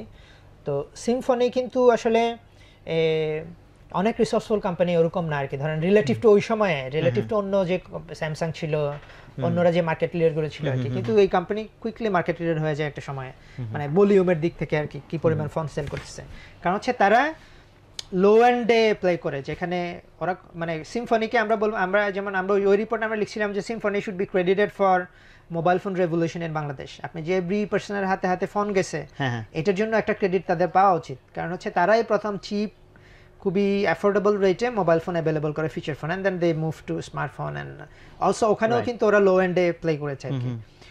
তো কিন্তু আপনার লার্জ যে কোম্পানিগুলো ছিল তাদের কাছে এই মার্কেটটা অতটা লুক্রেটিভ ছিল না, তারা ধরেন স্যামসাং অথবা অন্যরা, ওরা খুবই এক্সপেন্সিভ ফোন অফার করতেছিল, ওই এক্সপেন্সিভেই আরো এক্সপেন্সিভ অফার করতেছিল। এটা কিন্তু আপনি একটা কেস স্টাডি হিসেবে নিতে পারেন আর কি। সো দ্যাটস এ মানে এখানে কিন্তু হ্যাঁ আসলে একটা ডাইলেমা আছে, কারণ হচ্ছে যে আপনার ধরেন হচ্ছে আমার ব্র্যান্ড ইমেজ, আমার কাস্টমার অলওয়েজ জানে আমি কোয়ালিটি জিনিস সেল Quality করি, জন্য, হ্যাঁ। সো আমি আমার ব্র্যান্ডকে ডাইলুট করতে চাই না। Dilute করতে চাই না। এখন হচ্ছে আমি লো এন্ড একটা জিনিস নিয়ে আসলাম, তাহলে এখন কাস্টমার বলে আরে ভাই তুমি তো সস্তা জিনিস বেচো, হ্যাঁ, হ্যাঁ। তার এটার কারণে দেখা গেলো আমার হাই এন্ড প্রোডাক্টের মার্কেট বরং ডিসরাপ্টেড হতে Disrupt পারে। হয়ে যাবে, হ্যাঁ। অনেক ধরনের ডিসিশনের কিন্তু আপনার এই অনেক ধরনের কোয়েশ্চেন চলে আসে আর কি, যেমন আমরা একটু আগে বলছি ক্যানিবালাইজেশনের কোয়েশ্চেন চলে আসে।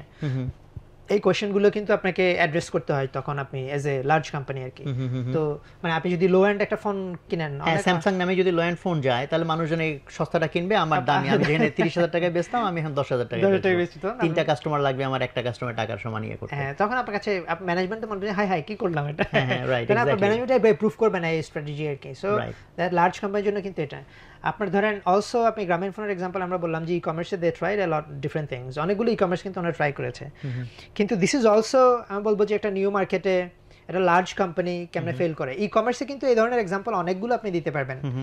সর্ট অফ প্রাণের এক্সাম্পল আসে আপনার, ওরা ওই যে ইয়া করলো প্রাণের একটা ই কমার্স আছে অথবা নামে, সো ডিডন্ট ওয়ার্ক, এখন আছে ওনাদের এজ এ সেল চ্যানেল হিসেবে, কিন্তু not a dominant e commerce player. অথবা ধরেন আপনার আরো কিছু কোম্পানি কিন্তু Walton itself tried e commerce, এটা ওয়ালটনও could be an example of low end disruption. কিন্তু ওয়ালটন স্টার্টেড এজ এ মানে তাদের কিন্তু এই যে ওরা যে এখন অনেকগুলি ইলেকট্রনিক্সে কিন্তু ওয়ালটন ডমিনেন্ট প্লেয়ার বাংলাদেশে, দে ওয়ার নট, তারা কিন্তু কোথাও ছিল না, and then came in to the market, started offering খুবই affordable electronics appliances, and then অনেকগুলো ক্যাটাগরিতে কিন্তু ওই ক্ষেত্রে আপনি কিন্তু ওই যে শুরুতে একটা কথা বলেছিলেন যে বাংলাদেশের পলিটিক্যাল সাপোর্ট, যেমন ওয়ালটনের ক্ষেত্রে তাদের মানে সপক্ষে, যে ওয়ালটনের সপক্ষে বলবো না, মানে বাংলাদেশের লোকাল ম্যানুফ্যাকচারিং এর সপক্ষে কিন্তু অনেকগুলা আপনার ভ্যাট ট্যাক্সের অ্যাডভান্টেজ তৈরি হয়, যে লোকালি ম্যানুফ্যাকচার করলে এই ট্যাক্স রিবেট এন্ড এভরিথিং, যেটার কারণে তারা এত মানে কম খরচে এটা দিতে পারতেছিল অনেক সময়। হ্যাঁ, মানে এখানে আমাদের মতো মার্কেটে যেমন কিছু আমি তো সেটব্যাক আছে হচ্ছে, এটা মার্কেট আমেরিকান মার্কেটের জন্য হয়তো এই ফ্রেমওয়ার্ক তৈরি করেছে, স্টিল আপনি মানে ইনিশিয়াল টাইমে অনেক সময় পলিসি সাপোর্টও যদি না থাকে তাও কিন্তু আপনার অনেকগুলো, যেমন আপনি কথা আমরা সিম্ফনির কথা বললাম, সিম্ফনির ক্ষেত্রে কিন্তু এই ঘটনাটা সত্য না আর কি।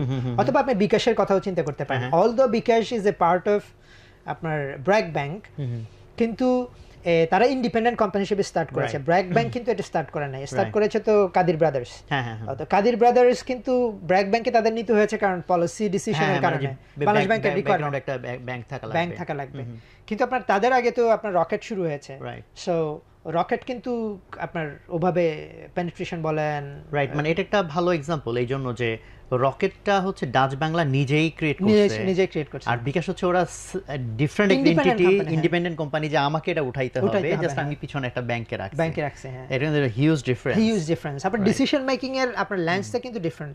কিন্তু ব্র্যাক এই ডিসিশন মেক করতে যে এখানে $2 বিলিয়ন আমি ইনভেস্ট করব, অথবা $1 বিলিয়ন ইনভেস্ট করব, অথবা হোয়াটএভার অ্যামাউন্ট আমি ইনভেস্ট করব, BRAC wouldn't have done that, কারণ হচ্ছে ব্র্যাকের যারা শেয়ার হোল্ডার তারা এটা অ্যাপ্রুভ করবে না, কারণ হচ্ছে ডাজন্ট মেক সেন্স ফর আপনার ব্র্যাকের জন্য। মোর মেক সেন্স হচ্ছে ব্যাংকই তো আমার জন্য প্রফিটেবল, আমি হয়তো আরো ব্রাঞ্চ করব অথবা আরো অন্য কিছু করব। হ্যাঁ, কারণ এটা তো লম্বা সময় ধরে ইনভেস্ট করতে থাকতে হবে, সো আমার প্রফিট মার্জিনকে তো খেয়ে ফেলবে। হ্যাঁ, আরেকটা জিনিস হচ্ছে যেমন এটা ওভারলুক করেন, যেটা ওই যে উনি বলছেন যে ইভেন্চুয়ালি এই নিউ ইনোভেশনটা কিন্তু ক্যাচ আপ করে with the mainstream customers. BKash কিন্তু catch up caught up with the mainstream, কিন্তু এখন তারা ইটিং ইনটু দ্য ব্যাংকস এর বিজনেস, কিন্তু তারা এখন সেভিংস থেকে লোন থেকে সবকিছু করছে, বিকাম খুবই strong distribution channel for banks আর কি, eventually become banks themselves, and then মানে কোয়াইট স্ট্রং কম্পিটিটর হতে পারে। কিন্তু বাংলাদেশে যে এখন ডিজিটাল ব্যাংকের লাইসেন্স দেওয়া শুরু হয়েছে, so if they get the licence তাহলে তো অ্যাকচুয়ালি মানে সে ফুল ফ্লেজড ব্যাংকই হয়ে গেল। তো সেক্ষেত্রে কিন্তু আপনি এটা করতে পারেন যে ধরেন ডাচ বাংলা ব্যাংক হয়তো মনে করছে যে না এরকম পুয়ার লোকজনকে ব্যাংকিং করে আসলে কত টাকা আর হবে, কিন্তু ইভেন্চুয়ালি কিন্তু আর 10 বছর লাগে নাই আপনার এই মার্কেটটা ক্যাচ আপ করতে আর কি। এবং নট অনলি যে এখন আপনার লো এন্ডরা ইউজ করছে, আপনার হাই এন্ড কাস্টমাররাও কিন্তু একই সার্ভিস ইউজ করতেছে আর কি, এরকম আর কি। ওকে, সো হ্যাঁ, ডেফিনেটলি আমরা যদি স্টার্টআপ ইকোসিস্টেমের ভিতরে আরো বেশ কিছু ধরনের যদি আমরা ইয়েগুলোকে দেখি, যারা কাইন্ড অফ একটু ডিসরাপশন তৈরি করেছে, সেখানেও যদি আপনি ফ্রেমওয়ার্কটাকে ইউজ করার চেষ্টা করেন, পরিবহন সেক্টর বলতে পারেন, যেমন রাইড শেয়ারিং, এই জাতীয় যে জিনিসগুলো আসলো, আর আমি আর কোন ধরনের এক্সাম্পলে যেতে পারি, আর খুব কমনের মধ্যে কি আছে, বিভিন্ন সেক্টর যদি আমরা চিন্তা করি, হেলথ কেয়ার বলি, যদিও এখানে বাংলাদেশে বোধহয় এখনও খুব ডিসরাপটিভ কিছু বোধহয় আমরা দেখি নাই, এগ্রিকালচার মেবি বাংলাদেশে এখনও খুব বেশি কিছু দেখি নাই, বাট গ্লোবাল এক্সাম্পল থেকেও আমরা টানতে পারি। সো এই সেক্টরগুলোতে যেমন, কারণ আমাদের কথায় এখানে যে কটা ইন্ডাস্ট্রি আসছে তার মধ্যে টেলিকম যেরকম আসছে, ওখানে পার্সোনাল কম্পিউটার আসছে, মোবাইল ফোন একটু হাই এন্ড, বাট যদি হয় যে বিজনেসগুলো কাইন্ড অফ একটু traditional, maybe agriculture, maybe basic health care systems, ওখানেও কি এই ধরনের এক্সাম্পলগুলো কি মানে এই ফ্রেমওয়ার্ক দিয়ে জাস্টিফাই করার মতো এক্সাম্পল কি এনাফ আছে? আপনি মানে আপনার ফ্রেমওয়ার্কটা নট অনলি যে আপনি ইউজ করে আপনি কোম্পানি অ্যানালিসিস করতে পারবেন, বাট অলসো আমার কাছে মনে হয় যে also you can build companies আর কি ইন দিস ভার্টিক্যাল। আমাদের আসলে এনাফ এক্সপোজার অনেক সময় এই মার্কেটগুলোতে নাই আর কি, যেমন এগ্রিকালচারে যদি আমরা দেখি যে এনাফ এক্সপোজার নাই, কিন্তু বাট অলসো স্টিল আপনি কিন্তু যেমন আইফার্মারের যে ল্যান্ডিং প্রোগ্রামটা, এটাকে আপনি কিছুটা এই ফ্রেমওয়ার্ক দিয়ে অ্যানালাইসিস করতে পারেন। আচ্ছা, ওকে। মানে আইফার্মারের ল্যান্ডিং প্রোগ্রামটা কিরকম হচ্ছে, ফার্মারদেরকে তো ব্যাংকরা লোন দেয় না, রাইট। সো ব্যাংক মনে করছে যে ফার্মারদের আসলে এটা অনেক ডিফিকাল্ট একটা, আর হচ্ছে এরা কত টাকা লোন নেবে এরকম টাইপের আর কি। অনেক ব্যাংক যেমন এসএমই ব্যাংকিংকেও আপনি এভাবে দেখতে পারেন আর কি। তো ওরা আইফার্মার যেটা করলো যে সেটা হচ্ছে, আর একটা হচ্ছে আইফার্মার রিটেল ইনভেস্টরদেরকে ইনভেস্টমেন্ট রেজ করা শুরু করলো। সো তারা রিটেলদেরকে কানেক্ট করে দিল ব্যাংক আপনার ফার্মারের সাথে। সো লো অ্যান্ড একটা মার্কেটে ওরা কিন্তু করা শুরু করেছে আর কি। নাও এখন ব্যাংকরা কিন্তু ওয়ার্কিং উইথ আইফার্মার অ্যান্ড হচ্ছে আপনার এই মার্কেটটাকে অপারেশনালাইজ করার জন্য কিন্তু অনেকেই ওদের সাথে কাজ করতেছে। কি that's could be one example আমি বলবো যে মানে নট এক্স্যাক্টলি আপনি এই ফ্রেমওয়ার্ক দিয়ে হয়তো করতে পারেন না, কিন্তু স্টিল আপনি কিছুটা আপনি করতে পারেন। এট দি সেম টাইম আমার কাছে মনে হয় যে এগ্রিকালচারে আপনি যদি এগ্রিকালচারের অনেকগুলো প্রবলেম চিন্তা করেন, যে অ্যাক্সেস টু মার্কেটের প্রবলেমগুলো যদি চিন্তা করেন, যে আপনার পেরিশেবল এর অ্যাক্সেস টু মার্কেট, আপনার অনেকগুলো ওয়েস্টেজ হচ্ছে, অনেক ধরনের প্রাইসের ডিসক্রিপেন্সি হচ্ছে, এই জিনিসগুলোও কিন্তু আপনি অনেক সময় এই ফ্রেমওয়ার্ক দিয়ে আপনি চিন্তা করতে পারেন যে আসলে কোথায় ইনএফিসিয়েন্সিসগুলো, লার্জ মডেলগুলো কোথায় ফেল করতেছে। কথা আপনার ডিরেক্ট টু মার্কেট লার্জ কোম্পানিগুলোর জন্য তো আসলে, ডিরেক্ট টু কনজিউমার লার্জ কোম্পানির জন্য তো আসলে ডাজন্ট মেক সেন্স। আমি যদি এক্সাম্পল দেই, এগ্রিকালচারে লার্জ পেরিশেবল নিয়ে কাজ করে এরকম কোম্পানির যদি আপনি এক্সাম্পল দেন, কথা স্বপ্ন কি ওই এক্সাম্পলের মধ্যে পড়ে কিনা, লার্জ পেরিশেবল নিয়ে কাজ করে। আমি ওদের সাপ্লাই চেইনটা এক্স্যাক্টলি জানি না, বাট মেবি ওরা ফার্মার থেকে ডিরেক্টলি কিছু করে ওরা, এখন কিছু করা শুরু করছে, কিন্তু অনেক কোম্পানি, অথবা আপনি ধরেন আপনি অনেকগুলো ই কমার্সকে ধরতে পারেন, ডিরেক্ট টু কনজিউমার ই কমার্সগুলোকে যদি আপনি চিন্তা করেন। So they kind of disrupted that market আর কি। আপনার ধরেন প্রাণের মতো কোম্পানিগুলো তো এগ্রিকালচারে অনেক কাজ করে, আপনার ধরেন এরকম অনেকগুলো মিল টিল আছে যারা অনেক কাজ করে, কিন্তু আবার অলসো ফাস্ট ফুডের মতো কোম্পানি, অথবা ধরেন অন্যান্য এরকম, ওরা they came up with a model যেখানে ওরা ডিস্ট্রিবিউশনটাকে ডিসরাপ্টেড, যে direct to consumer e commerce use করবো আমরা, তাহলে আমরা আবার অলসো অনেক ক্ষেত্রে এগুলো কিন্তু খুবই লো এন্ডও না, কিন্তু ওদের কনজিউমার সেগমেন্টটা কিন্তু কিছুটা হাই এন্ড আর কি, মানে যারা একটু এফ্লুয়েন্ট ক্লাস, কিন্তু তারা বিজনেস মডেলটাকে ইনভার্স করে ফেলতেছে আর কি কিছুটা, টু সাম এক্সটেন্ট। আপনি এক্স্যাক্টলি হয়তো এই ফ্রেমওয়ার্কটা ইউজ করতে পারেন না, কিন্তু কিছুটা আপনি এটা দেখতে পারেন যে এই জিনিসটা কিন্তু একটা লার্জ কোম্পানির জন্য ডাজন্ট মেক সেন্স। লার্জ এগ্রিকালচারের যারা কনজিউমার কমোডিটিস নিয়ে কাজ করে এগ্রিকালচারে, বড় বড় কোম্পানি, মিলস এবং অন্যান্যরা, তাদের জন্য হচ্ছে ডিস্ট্রিবিউশন বিজনেসটা মেক মাস মোর সেন্স। কিন্তু এই কোম্পানিগুলো যেটা করতেছে এখন, they started with Facebook and then they moved up a little bit, তারা একটা ই কমার্স করলো, and then they moved up a little bit, তারা একটা রিটেল করলো, and then they moved up a little bit, যে আমরা এখন ডিস্ট্রিবিউশনও করব, আমরা অন্য রিটেলকেও দিব। এটা কিন্তু শপআপের জন্য খুব ভালো এক্সাম্পল হয়, কারণ শপআপ শুরু করছিল হচ্ছে জাস্ট দিয়ে ফেসবুকে যারা মার্কেটিং এর সাপোর্ট দিয়ে, সেখান থেকে কিন্তু ঢাকা না মেবি পুরো বাংলাদেশের 80% মানে পাঙ্গাস মাছের যত ডিস্ট্রিবিউশন, ইন্টারেস্টিং, শপআপের সাথে কেউ পাঙ্গাস মাছকে কানেক্ট করবে না মেবি, প্রায় 80% অফ পাঙ্গাস মাছ যেটা মার্কেটে অ্যাভেলেবল, এটা কিন্তু ওদের মাধ্যমে ডিস্ট্রিবিউটেড হয়। খুবই চমৎকার। হ্যাঁ, জি। আমাদের ক্ষেত্রে আপনি বলতে বলতে আমার মাথায় আসলো, যেটা মানে আমাদের ইবুক, এই ইবুক আমরা অনেক দিন ধরে একটু করে করতেছি, বাট আমাদের টোটাল রকমারি বিজনেসের কাছে ইবুকের রেভিনিউটা খুবই ছোট। হ্যাঁ। সো হোয়াইরাজ আরো ছোট প্লেয়ার যে শুধু ওইটুকুই করতেছে, সে মেবি ওটা নিয়ে খুব ফ্যাসিনেটেড এফোর্ট দিচ্ছে। আমরা ভাবতেছি আর পুরো রেভিনিউ গেছে এইটুক, এই নিয়ে আর কি এত মিটিং এ টাইম দিব। হ্যাঁ, এটা আসলে ট্রু যে আসলে এই সাকসেসফুল হওয়াটাই ওই ডিসরাপশনের জন্য বাধা হয়ে দাঁড়ায়। হ্যাঁ অনেক সময় আপনার ধরেন সো আমরা যদি এখন পরের পার্টে চলে যাই, যেখানে তো এখানে তো প্রবলেমটা বলা হইলো যে সফল হওয়াটাই আমার ব্যর্থতার কারণ।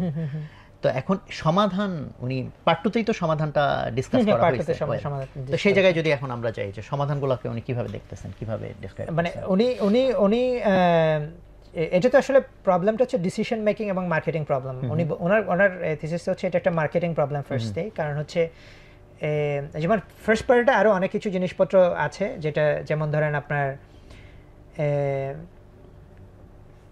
অনেক সময় আমরা যদি একেবারে এগ্রিকালচারের যে আইডিয়াটা নিয়ে আপনার সাথে কথা বললাম, সেটা হচ্ছে অনেক কোম্পানির জন্য, অনেক সাকসেসফুল এগ্রিকালচার কোম্পানি যারা হয়তো কনজিউমার আইটেমস নিয়ে ডিল করে, তাদের জন্য এই মার্কেটটা লুক্রেটিভ না। এটার একটা কারণ হচ্ছে এই মার্কেটটা ওরা ডিসকভারি করে নাই, দে ইভেন ডোন্ট নো যে এই মার্কেট এক্সিস্ট করে, যে ফেসবুকে বিক্রি করে আপনি একটা নতুন সেট অফ কাস্টমারকে আপনি ঘি, মধু অথবা চাল, ডাল এগুলো বিক্রি করতে পারবেন। They do not even think about it, কারণ হচ্ছে they are so busy with serving their existing customer.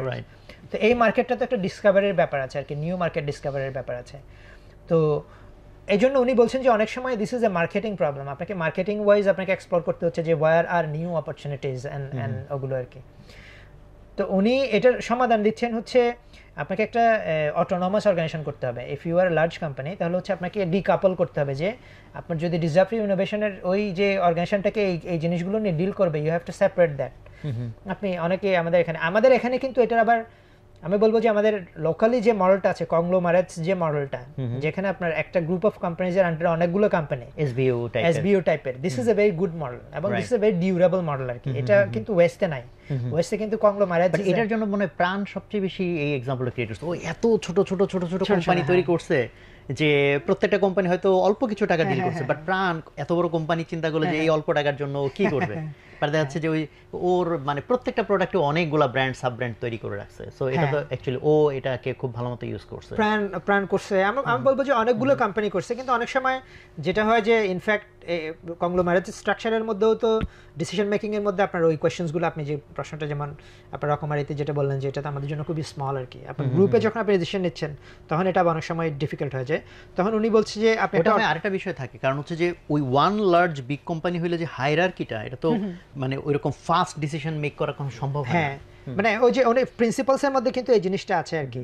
উনি প্রিন্সিপালস 5টা প্রিন্সিপাল বলছে ডিসরাপটিভ ইনোভেশনের 5টা প্রিন্সিপাল। একটা প্রিন্সিপাল হচ্ছে, প্রথম প্রিন্সিপালসটা হচ্ছে আপনার থিওরি অফ রিসোর্স ডিপেন্ডেন্স বলছে। মানে কোম্পানিগুলো তো আসলে কাস্টমার এবং ইনভেস্টরের উপর রিসোর্সের জন্য ডিপেন্ড করে। তো আপনাকে কাস্টমারই তো আপনাকে রেভিনিউ দিচ্ছে, তখন আপনি অ্যাজ এ গুড কোম্পানি আপনি যখন ডিসিশন মেক করছেন, তাহলে যে কাস্টমারকে আপনি সার্ভ করছেন তার থেকে বেশি টাকা পাওয়া যায় কিভাবে, এই অ্যাঙ্গেল থেকে আপনি ডিসিশনটা নেবেন। সো আপনার রিসোর্সের জন্য আপনাকে কিন্তু অন্যভাবে ডিসিশন মেক করাটা ডিফিকাল্ট আর কি। ইনভেস্টরও একই, ইনভেস্টর তো আপনাকে only will invest in your stock অথবা আপনার কোম্পানিতে যখন আপনি earning more money, investing in profitable, মানে আরওআই তো চিন্তা করবে তার রিটার্ন অন ইনভেস্টমেন্ট। এক্স্যাক্টলি। উনি আরেকটা প্রিন্সিপাল ওখানে আছে হচ্ছে একটা কোম্পানির capabilities are also it's disabilities, যেটা আপনি বললেন যে একটা কোম্পানিতে আসলে প্রসেস ভ্যালুজ, উনি ভ্যালুজ নেটওয়ার্ক বলে একটা কনসেপ্ট ওখানে ইন্ট্রোডিউস করছেন, যে একটা কোম্পানির তো ভ্যালুজ থাকে, প্রসেসেস থাকে, স্টেক হোল্ডার্স থাকে, এবং এই সবগুলো কিন্তু একটা ডিসিশনকে ইনফ্লুয়েন্স করে। অনেক সময় এরকম কোম্পানি যখন স্ট্রাগল করে তখন কোম্পানিগুলো কি করে, তারা একটা এক্সটার্নাল লোক হায়ার করে, যে হয়তো কথার কথা আপনার ইবুকের কথা, আপনার হয়তো ইবুক নিয়ে স্ট্রাগল করতেছেন, আপনার মনে হলো যে একটা ইবুকের এক্সপার্ট যদি আমি হায়ার করি তাহলে মনে হয় এই সমস্যাটা সমাধান হয়ে যাবে। যেহেতু ওই লোক ইবুক মার্কেটটা আন্ডারস্ট্যান্ড করে, সে মার্কেট করতে পারবে ভালো, তাহলে কোম্পানির মনে হয় শুরু, কিন্তু সে এটা চেঞ্জ করতে পারবে না। তো ওনার থিসিসটা হচ্ছে changing people is very easy, কারণ if you put a person in a different environment they will behave differently. আপনি যদি ধরেন গ্রামীণ ফোন থেকে একজন লোকের রকমারিতে নিয়ে আসেন, তাহলে সে কয়েক বছর থাকলে সে বই লিখবে, কারণ রকমারি সবাই বই লিখছে, অথবা ধরেন তার গ্রোথ একটা ডিফারেন্ট লেভেলে হবে আর কি। মানে I see from that perspective যে একটা লোক আসছে এখানে হয়তো সবাই লার্নিং করছে এবং সে অনেক কিছু করে, এটা কিন্তু কালচারের কারণে।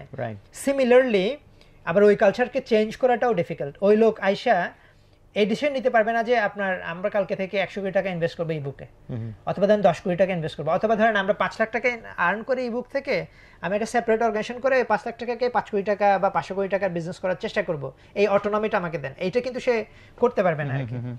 তো উনি এই কারণে উনি বলছে যে একটা অটোনমাস হবে।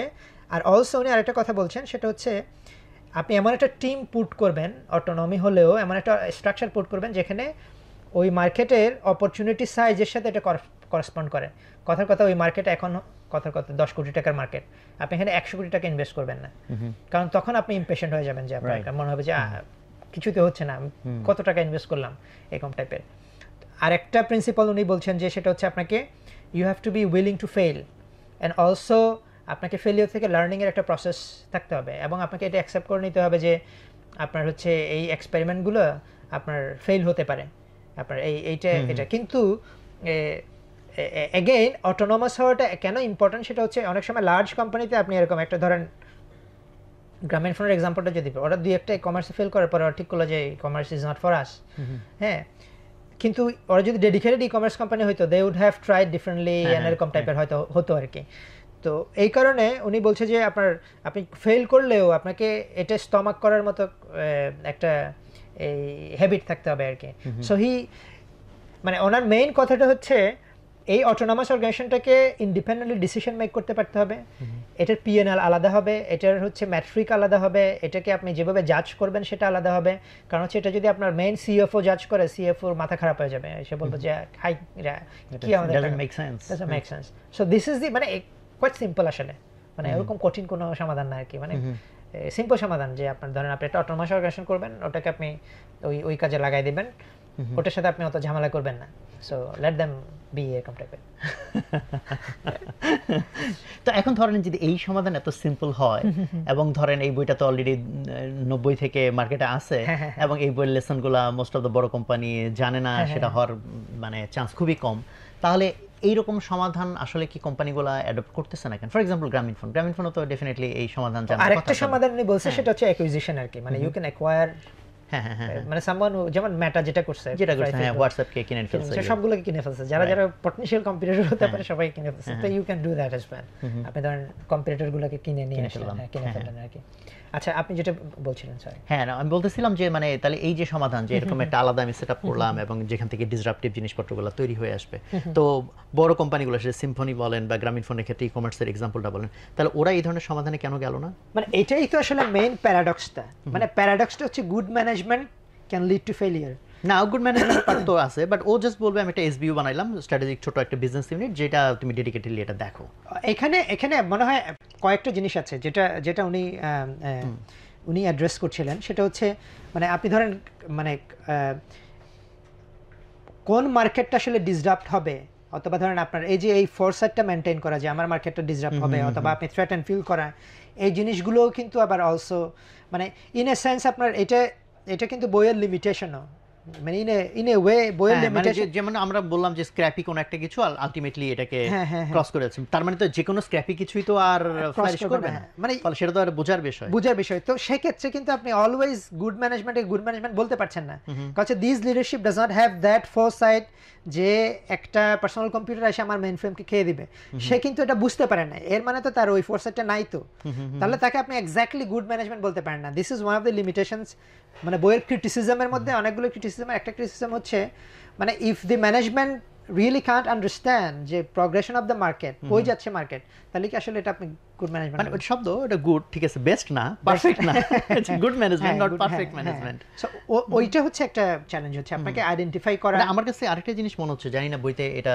অ্যানালাইসিসে আছে কিনা, সেটা হলো যে আমি যেটা এসবিইউ করি, সেই এসবিইউ এর যে হেড হায়ারার্কিতে আমার এই যে বিগ অর্গানাইজেশন, ধরেন এই বিগ অর্গানাইজেশনের যে সিইও আর এর এসবিইউর যে সিইও, এর যে ডিসিশন মেকিং এর ক্ষমতা আর এর যে ডিসিশন মেকিং এর ক্ষমতা, বা এই হায়ারার্কিতে মেবি এখানকার যে সিইও তার অনেক নিচের একটা লেয়ারের মেবি ইকুইভ্যালেন্ট, আমি জানি না ওরা কিভাবে এটাকে করছে, সাজেশন দিচ্ছে, তখন যেটা হইতে পারে যে এরকম একটা লেয়ারে থেকে মেবি ওর নেসেসারি যে রিসোর্স দরকার, যে দরকার, মেবি সেটা তার মানে এনশিওর করাটা হয়তো ডিফিকাল্ট হয়ে যায়।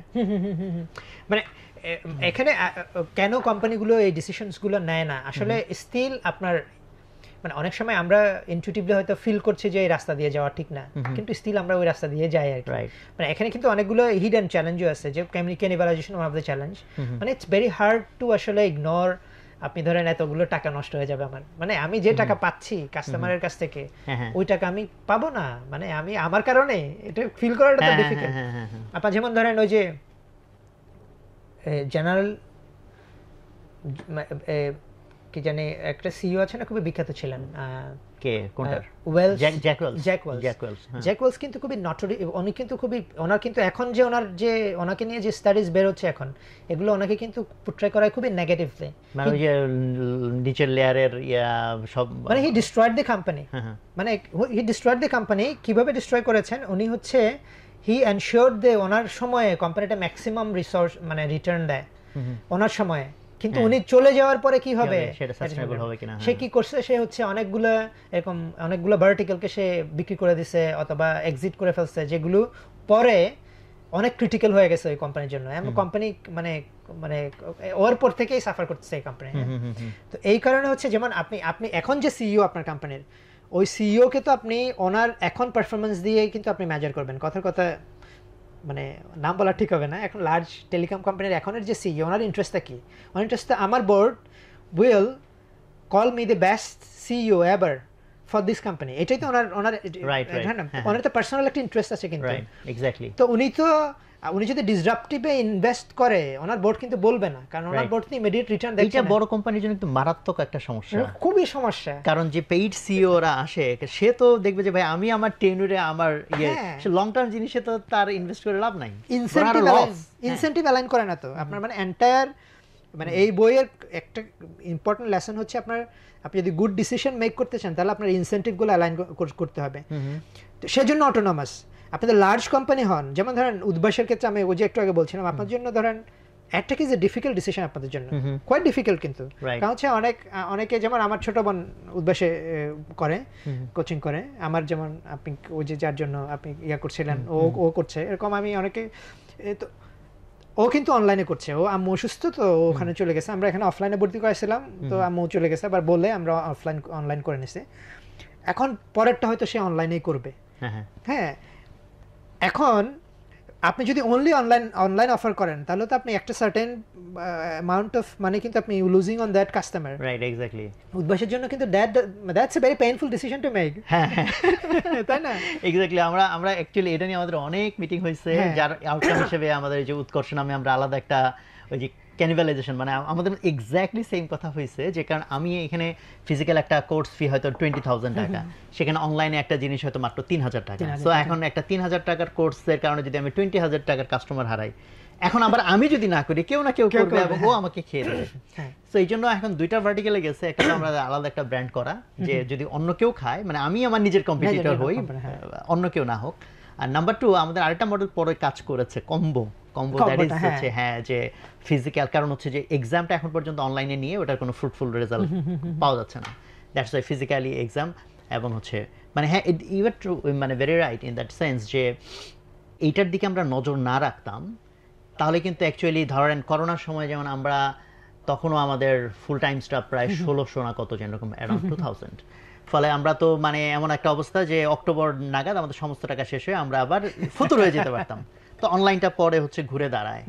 সো এই ক্ষেত্রে আমাদের কাছে মনে হয়েছে যে আমাদের টিম খুব ইয়াং হওয়ার কারণে আমাদের এই ইয়েটা ভালো, অ্যাডাপ্টেবিলিটি ভালো, মানে সিচুয়েশন চেঞ্জ হয়েছে, আমরা কত ফাস্ট আমরা রিয়্যাক্ট করতে পারি অ্যান্ড কত ফাস্ট আমরা ডিসিশন নিয়ে সেটাকে রোল আউট করতে পারি টু অ্যাডজাস্ট। বিকজ ও ক্ষেত্রে যদি আমি মনে করি আমার স্ট্যাটাস কো যে আমি এটা করতেছি এইটাই, এটা তো আসলে এটা দিয়ে অনেক ক্ষেত্রে আমি থ্রেটেন্ড হয়ে যাব, বাকিরা আমাকে খেয়ে ফেলতে পারে। হ্যাঁ, মানে আরেকটা যেটা হয় যে একটা আমি বলবো যে দিস আর আমার হাইপোথেসিস, সেটা হচ্ছে অনেক সময় আপনি এসবিইউতে যেটা হয় যে একটা এসবিইউ তো পোটেনশিয়াল, যা আপনি যদি তাকে মেইন অর্গানাইজেশনের মধ্যে রাখেন, তাহলে তার পোটেনশিয়ালটা ফ্লারিশ হতে পারে না আর কি। অনেক সময় আপনি কথা মানে আমি জানি না এটা, কিন্তু আমি আন্দাজ করছি আপনাদের একটা ট্যাক শপ আছে। হ্যাঁ, টেক শপ। এটা কি ইন্ডিপেন্ডেন্টলি অপারেট করে নাকি আপনাদের গ্রুপের মধ্যে থেকে অপারেট করে? এটা এটা একটু একখন মিক্সড অবস্থায় আছে, মানে এখন হ্যাঁ, নট দ্যাট মাচ ইন্ডিপেন্ডেন্ট, কিন্তু আপনার ট্যাক শপের বিজনেস কিন্তু লার্জ না, কিন্তু তাই না? ছোট বিজনেস। কিন্তু মানে আমার ইনটিউটিভ ধারণা হচ্ছে ট্যাক শপ কুড হ্যাভ বিকাম বাংলাদেশের এরকম, আমার কাছে মনে হয় গ্লোবাল এক্সাম্পল আছে যেখানে আপনার এই যে হার্ডওয়্যারের জিনিসপত্র বিক্রি করে, এরকম এক্সাম্পল আছে যারা প্রিটি লার্জ, মানে বিলিয়নস অফ ডলার্স কোম্পানি আর কি, মানে রেভিনিউ করে এরকম কোম্পানি। আমার কাছে মনে হয় যে সামহাও আমার কাছে মনে হয় যে এটাকে যদি আপনারা ইন্ডিপেন্ডেন্ট করে দিতেন, independent, not like making independent, তাহলে এটা কিন্তু তার ফুল পোটেনশিয়ালটা এক্সপ্লোর করতে পারতো। এখন আপনাদের সেন্ট্রাল অর্গানাইজেশনের জন্য it doesn't make sense to allocate enough fund for it, তখন এটাকে যদি আপনি ইন্ডিপেন্ডেন্ট করে দেন, তাহলে যেটা হবে যে সেটা কিন্তু will look for its own fund. যদি গ্রোথের নিড হয়, সে দেখলো যে না এই কোয়ার্টারে আমি 100 কোটি টাকার বিজনেস করলাম, ওয়াও নেক্সট কোয়ার্টার আমি 200 করতে পারবো, তা আমার যদি এই রিসোর্সেস হয়, তাহলে কিন্তু সে আপনাকে একটা কেস প্রেজেন্ট করতে পারবে, ওই ম্যানেজমেন্ট, যে আপনাকে একটা কেস প্রেজেন্ট করতে, this is my trajectory of growth, এই ফান্ড যদি আপনি আমাকে অ্যালোকেট করেন তাহলে we can grow this much. আপনি যদি অ্যালোকেট না করতে পারেন তাহলে let us seek fund from someone else, external bank থেকে নেই, অন্য জায়গা থেকে নেই। কিন্তু আপনার জন্য তো এটা মানে এখনের যে ফ্রেমওয়ার্ক, এখানে তো আপনার জন্য এটা কিন্তু আপনার জন্য রিজনেবল না, রেশনাল এখানে না। অবশ্য আরেকটা প্রবলেম আছে, ধরেন হচ্ছে যদি আমরা এটা মনে করিও এটা বাংলাদেশের প্রবলেম, সেটা হচ্ছে রিসোর্স পাওয়া। বিকজ আপনি একটা এসবিইউতে যে সিইওটা আপনার দরকার, এটা কারণ ও কিন্তু ছোট বিজনেস ইউনিটের সিইও, বাট ওই একটা ছোট বাচ্চার যেমন তার হাত পা সব অর্গান আছে, একটা বড় মানুষেরও সব অর্গান আছে, বাট ছোটদেরও তো সব অর্গান আছে, প্রত্যেকটা অর্গানকেই তো মানে আপনার ফাংশনাল রাখতে হয়। ফলে অ্যাকচুয়ালি ওখানে ক্যাপেবল সিইও বাংলাদেশে পাওয়া, বিজনেস যে ট্রুলি রান করতে, এটা ভেরি ভেরি ডিফিকাল্ট। ফলে এই ক্ষেত্রে আমাদের এরকম অনেকগুলো কেস আছে যে ক্ষেত্রে আমরা আসলে প্রপার লোক থাকলে আমরা আসলে এটাকে ইন্ডিপেন্ডেন্ট করতাম। থাকলে বলতে হ্যাঁ এটা আমাদের ফেলিওর বলতে পারেন, কেন আমরা ওরকম লোক খুঁজে বের করতে পারলাম না। হ্যাঁ মানে এখানে মনে হয় সাইকোলজিক্যাল চ্যালেঞ্জটা আমার কাছে মনে হয়, কারণ মানে উনি কিন্তু এটা সমাধান দিচ্ছেন, যে আপনি অটোনোমাস যে অর্গানাইজেশনটা করবেন, এটা কিন্তু আপনি লার্জ অর্গানাইজেশন করবেন না, এটাকে আপনি করেসপন্ডিং টু দ্য মার্কেট করবেন। মানে আপনার মার্কেট যদি 100 টাকার মার্কেট হয়, না বাট সেটা আমি মেনে নিছি, হ্যাঁ, কিন্তু ওই ছোট জিনিসকে চিন্তা করেন, অনেক বড়দেরকে কি নাম বলে টপল করে সে বড় হবে, তার জন্য ওই সিও কিন্তু এনাফ স্মার্ট হবে। সেজন্য এটা আপনাকে কিন্তু এটা রাখতে হবে যে আপনাকে you have to be willing to fail এবং হচ্ছে লার্ন, এটা কিন্তু আপনাকে রাখতে হবে। সেটার সমাধান দিচ্ছে রাইট রাইট। হ্যাঁ, কারণ হচ্ছে মানে এই প্রবলেমগুলো আছে, তো সে এগুলো স্টাডি সে দেখছে যে এই প্রবলেমগুলো আছে, আপনি কিন্তু এই আপনি লজিক্যাল চিন্তা করতেছেন, কিন্তু কারণ আমি হ্যাঁ এক্স্যাক্টলি আমি যে পেইনটা নিতে চাইতেছি না, ফিল করার যে মানে ডেফিনেটলি সে কিন্তু ফেলিয়ারটাকে ইনএক্সপেন্সিভ করার জন্য বলছে যে আপনাকে এটাকে করেসপন্ডিং টু দ্য মার্কেট করতে হবে। মানে আপনার যে market existing market size, not like the future market size, existing যে মার্কেট সাইজ, এই মার্কেট সাইজ ওয়াইজই আপনি করেন। আপনার অটোনোমাস যে অর্গানাইজেশনটা করবেন, এটাকে এই মার্কেট সাইজ করবেন। এটা যদি 500 টাকা রেভিনিউ করে, আপনি এটাকে 100 টাকার অপারেটিং অপেক্স দিয়ে রান করবেন, এরকম টাইপের করেন।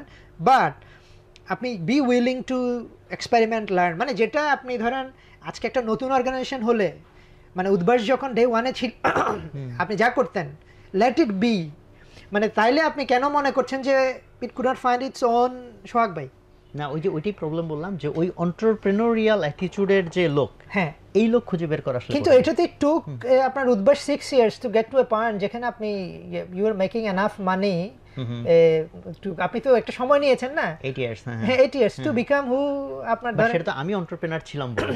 কিন্তু আপনি যদি আপনি কেন সেম অপরচুনিটি আপনার একটা এসবিইউ কে অফার করতে আনউইলিং কেন? বাট ওরকম আরেকজন এন্টারপ্রেনার ওরকম একটা কপি খুঁজে পাওয়া তো ডিফিকাল্ট, বিকজ সে মানে সেজন্য এখন ধরেন আমরা অন্যভাবে জিনিসটা চিন্তা করি যে দুইটা সমাধানে আমরা সেকেন্ডটার দিকে আছি। আচ্ছা, রেদার হচ্ছে যে অন্য যারা এন্টারপ্রেনার বিভিন্ন রকম কিছু ট্রাই করতেছে, let us work with them, যেটা আমাদের যে অন্যরকম উদ্যোক্তা প্রোগ্রাম, যেটা এটার একটা ভিশনের একটা পার্ট, যেখানে হচ্ছে যে হ্যাঁ অন্য কেউ ভালো করতেছে, সে একটা উদ্যোক্তা, সে ডিসরাপশন করতেছে, let us get involve in that project. আমরা অ্যাকচুয়ালি ওই অ্যাপ্রোচে যাওয়াটাকে বেটার মনে করতেছি বা আমাদের জন্য ইজিয়ার মনে করতেছি। মানে ওইটাও কিন্তু মানে ওইটাও এক ধরনের অ্যাকুইজিশন টাইপের, যে ওই ধরনের এক্সটার্নাল কোম্পানিতে হয়তো হ্যাঁ মানে তখন এটা সেন্স মেক করবে। কারণ আমি যদি এখন একটা ওই এসবিইউ করি এবং পেইড একটা লোকরে আমি ওখানে বসাই সিইও হিসেবে, আমার কাছে মনে হয় বাংলাদেশের কনটেক্সটে এটা ডিফিকাল্ট।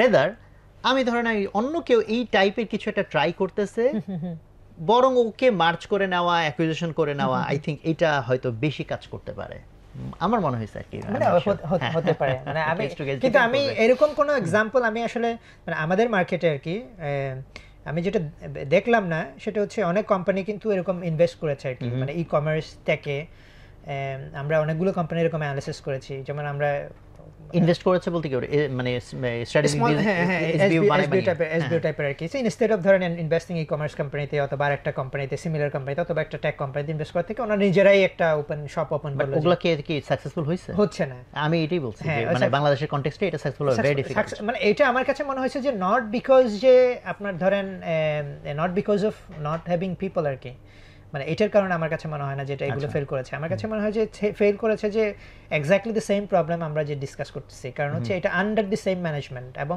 এই যে এখানে যে সিইও আপনি অথরাইজ করছেন, that CEO cannot make any decision, he does not have any power to allocate resources আর কি। স্টিল তার রিসোর্স ওই যে এটা আমি একটু আগে বলছিলাম যেটা কেন পারতেছে না, কারণ এসবিইউ বললে এটা লাভ হচ্ছে না, কারণ ওর সিইও মেবি এখানকার লার্জ অর্গানাইজেশনের একটা মানে নিচের হায়ারার্কির কারো একজনের ইকুইভ্যালেন্ট, সো অ্যাকচুয়ালি ও ওরকম পাওয়ারফুল ডিসিশন মেক করতে পারবে না, অটোনমাস না। এইজন্য আমি বলতেছি যে রেদার ও যদি নিজের কোম্পানির হইতো, নিজের শ্রমঘাম দিয়ে ওর মানে ও এটার ফাউন্ডার কাম, তাহলে ধরেন he can make his own decision, ওই টাইপের হলে মেবি এটা মোর ফিজিবল হতে পারে। মানে পারহ্যাপস আমার কাছে মনে হয় হয়তো আমাদের মার্কেটের, আমি জানি না, আমাদের মার্কেটের হয়তো ল্যান্ডস্কেপ ইজ ডিফারেন্ট, কিন্তু এইটা আবার এই স্ট্র্যাটেজিটা কাজ করতেছে না আর কি। আপনি ধরেন একটা নতুন মার্কেটে, আপনি ধরেন গ্রামের ফোন ই কমার্স করলো, রবি করলো, অথবা ধরেন ওই যে করলো যে ওরা স্ট্রিমিং সার্ভিসেস করলো, অথবা ধরেন ওয়ালটন ই কমার্স করার চেষ্টা করতেছে, এরকম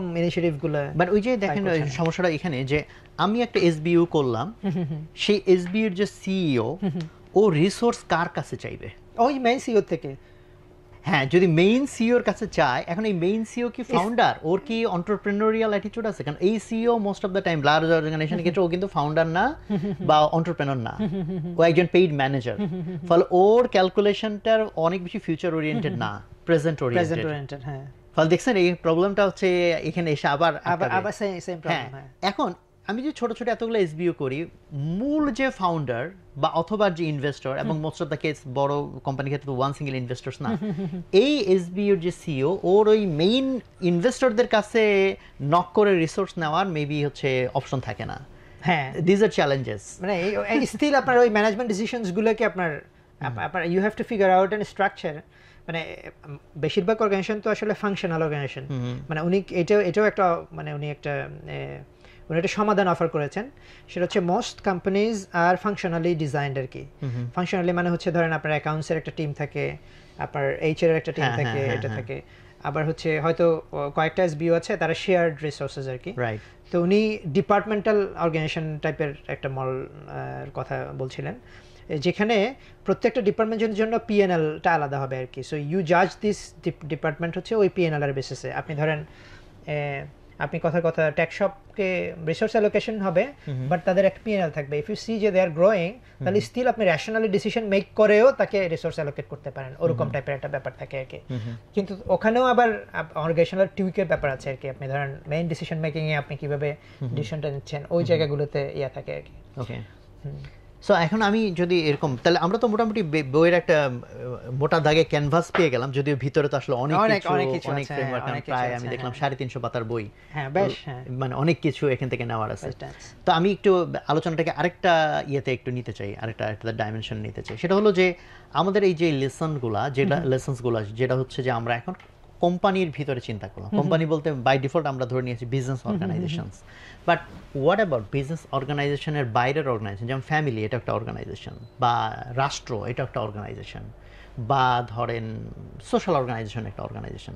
সো ডু ইউ থিঙ্ক যে এখানকার যে ফ্রেমওয়ার্ক, এটা ধরেন ওই ডিফারেন্ট ওরকম টাইপের অর্গানাইজেশন, ওখানেও কি এই লেসন্সগুলোকে অ্যাপ্লাই করার সুযোগ আছে? হ্যাঁ, আমার কাছে মনে হয় ডেফিনেটলি। এবং উনি কিছু এক্সপেরিমেন্ট, যেমন আমাদের জন্য যখন আমি এটা নিয়ে পড়াশোনা করতেছিলাম, তো ঘাটতে ঘাটতে আমি পাইলাম হচ্ছে উনি নিউজে আর কি, মিডিয়াতে এই ফ্রেমওয়ার্কটা কীভাবে ইউজ করা যায় এটা নিয়ে একটা সিরিজ করলেন হচ্ছে নেইমান জার্নালিজম ল্যাব নামে একটা হার্ভার্ডে জার্নালিজম ল্যাব আছে আর কি। তো ওখানে হচ্ছে জয়েন্টলি ওনার সাথে কোলাবোরেট করে ওনারা একটা সিরিজ করেছিলেন যে আপনার নিউজ মিডিয়ার যে বিজনেস মডেলটা, এটা কেমন আপনি সুপার ইম্পোজ করবেন আর কি। তো ওয়ান অফ দি, যেমন ধরেন ওনারা অনেক বিজনেস মডেল টাইপের অনেক এক্সপেরিমেন্ট হচ্ছে এখন, যেমন হচ্ছে সাবস্ক্রিপশন বিজনেস মডেল। আমি বলবো যে some of this credit should go to আপনার হচ্ছে ক্রিস্টেনসেন আর কি। এই ডিসকাশনগুলো ওনার ওই নেমেন ল্যাবের যে ইয়ার থেকে আসছে, যে ধরেন নতুন কাস্টমারকে সার্ভ করার জন্য আপনি মিডিয়া করলেন। যেমন আমরাও কিছু কিছু জিনিস ইউজ করেছি, যে আমরা চিন্তা করলাম যে আমাদের এখানে বেশিরভাগ বিজনেস আউটলেটগুলো যেটা করে সেটা হচ্ছে ওরা পলিটিক্যাল লেন্স দিয়ে বিজনেসকে অ্যানালাইসিস করে। আমরা হচ্ছে বিজনেসের লেন্স দিয়ে বিজনেসকে অ্যানালাইসিস করবো, আমরা পলিটিক্যাল জায়গায় যাব না, ওই নিউজে যাব না। So there is an audience যারা এটা নিয়ে ইন্টারেস্টেড বাংলাদেশের মার্কেটে, এই মার্কেটে কেউ সার্ভ করে নাই। আমরা দেখলাম যে this is not only relevant for start up গ্রুপের জন্য, বাট অলসো আদার সেগমেন্টের জন্য কিন্তু এটা আর কি। তো আপনি ফ্রেমওয়ার্কটা ইউজ করে আপনি নতুন ইউজার গ্রুপ, নতুন মার্কেট, এই টাইপের ইন্টেনশন থেকে দেখতে পান আর কি। যদি ব্রডলি আপনি অন্য জায়গায়ও আপনি দেখেন, গভর্নমেন্টের ক্ষেত্রে তো এটা আসলে অনেক, আমার বলবো যে এটা খুবই রেলেভেন্ট একটা ফ্রেমওয়ার্ক আর কি। এই যে আমি অবশ্য যাই নাই কালকে, স্টার্ট আপ বাংলাদেশের একটা ইভেন্টুয়ালি ইনভেস্টমেন্ট ওনারা করবে কি করবে না এরকম টাইপের, মানে ওনাদের একটা রিসার্চ নিয়ে মনে হয় ওনারা ফাইন্ডিংস প্রেজেন্টেশন করতো। আমি রিসার্চটার একটা ড্রাফট আমি দেখেছি, গোচর করে নেয়। ওখানেও কিন্তু ওনারা এই ডিসিশনগুলো যখন মেক করছে তখন দে ক্যান থিঙ্ক অ্যাবাউট যে হোয়াটস দি, মানে এই ফ্রেমওয়ার্কের একটা তো লেসন হচ্ছে আপনি ইনটিউটিভলি যেটা চিন্তা করছেন, অথবা আপনি খালি চোখে যেটা চিন্তা করছেন, যে মডেলটা আপনার কাছে মনে হচ্ছে যে বেস্ট সুটেড, মানে যেটাই হয়তো স্ট্যান্ডার্ড মডেল, এই মডেল কুড বি ফল্টি। এটা তো একটা লেসন যে আমি যে অপারেটিং প্রিন্সিপাল অপারেট করতেছি এটাকে কোয়েশ্চেন করাটা তো একটা লেসন হচ্ছে, যে কোর লেসন হচ্ছে এটা আর কি। সো দিস কোয়েশ্চেন আপনি কিন্তু সব সিচুয়েশনে করতে পারেন। মানে আমি ফ্যামিলিতে আমি যেভাবে অপারেট করতেছি এখন, প্রবাবলি এটা ঠিক নাই আর কি, তাই না? ফ্যামিলিতে মনে হয় ডিসিশন মেকিং এর, রিসোর্স অ্যালোকেশনের, মানে কোয়েশ্চেনগুলো তো এটাই, ডিসিশন মেকিং, আপনি রিসোর্স অ্যালোকেশন কি করছেন, এই জিনিসগুলো তাহলে আমরা কি এটাকে ইনভার্স করতে পারি কিনা? এখন আমরা যেভাবে ডিসিশন মেক করি, বাট ফ্যামিলি মনে হয় আমার মনে যে অর্গানাইজেশন হিসেবে তো হয়তো ছোট, বাট আমরা যে গভর্নমেন্টের জায়গায় যাই, যে কারণ হচ্ছে পৃথিবীতে অনেক গভর্নমেন্ট আসতে গিয়ে মানে ফেল করে, অনেক গভর্নমেন্ট ক্রমাগত ফ্লারিশ করে। So government is a large organisation. So ওইখানে কি আমরা এই ধরনের জিনিসপত্র চিন্তা করতে, ফর এক্সাম্পল যে কোনো একটা সরকার তার মেইন রেমিটেন্স আসে বা মেইন তার রেভিনিউ আসে এটা সেক্টর থেকে, দেন হচ্ছে কোনো একটা জায়গা, ফর এক্সাম্পল বাংলাদেশের জন্য যদি বলি, for example RMG garments, so গার্মেন্টসে আমাদের রেভিনিউ আসে, বাট হচ্ছে আন্তর্জাতিক কারণে হোক ইত্যাদি ইত্যাদি বিভিন্ন রকম কারণে হোক যে আমরা এটা ফল করতে পারে। সো সরকার হয়তো আরেকটা তার কোনো এক্সপোর্ট রেভিনিউ যেটাকে হয়তো সে গুরুত্বই দিচ্ছে না, যেটা হয়তো অন্য আরেকটা কান্ট্রি গিয়ে সেটাকে এমন একটা কিছু করলো যেটা আমার মেইন যে এক্সপোর্ট মার্কেট সেটাকে খেয়ে ফেললো। ওরকম এক্সাম্পল কি অ্যাকচুয়ালি এই বইয়ের ভিতরে ওনারা গভর্নমেন্টের জায়গা থেকে আনছেন কিছু নাকি? উনি পরে যেমন ওনার তো ইনোভেশন সলিউশন একটা বই আছে, তারপরে হচ্ছে আপনার আরেকটা বই আছে আপনার ইনোভেশন, নামটা ভুলে গেলাম আমি, আর ওই পার্সোনালের উপরে যেটা বই, how will you measure your life, ওটা বাদে। তো আপনার ওখানে ওনার এই ফ্রেমওয়ার্ক নিয়ে এই ডিসকাশন কিন্তু হয়েছে আর কি। ওনার এই ফ্রেমওয়ার্ক সব জায়গায় অ্যাপ্লাই করার জন্য অনেক ধরনের ডিসকাশন আছে আর কি। আপনি ইফ ইউ মানে আউটসাইড অফ দ্য বুক, এই বইতে হয়তো ওরকম এক্সটেন্সিভ ডিসকাশন হয় নাই, কিন্তু বাইরে এটা নিয়ে সব ধরনের ডিসকাশন হয়েছে, এবং এটা খুবই রিলেভেন্ট আমার কাছে মনে হয় আপনার প্রশ্নটা, এবং খুবই রিলেভেন্ট এবং ভেরি ইন্টারেস্টিং কোয়েশ্চেন আমাদের আপনার কি বলে আমাদের পলিসি মেকারস এবং গভর্নমেন্টে যারা আছে ওনাদের জন্য। যে আপনি সিম্পলি আপনি রেভিনিউর কথা যেটা চিন্তা করলেন, যে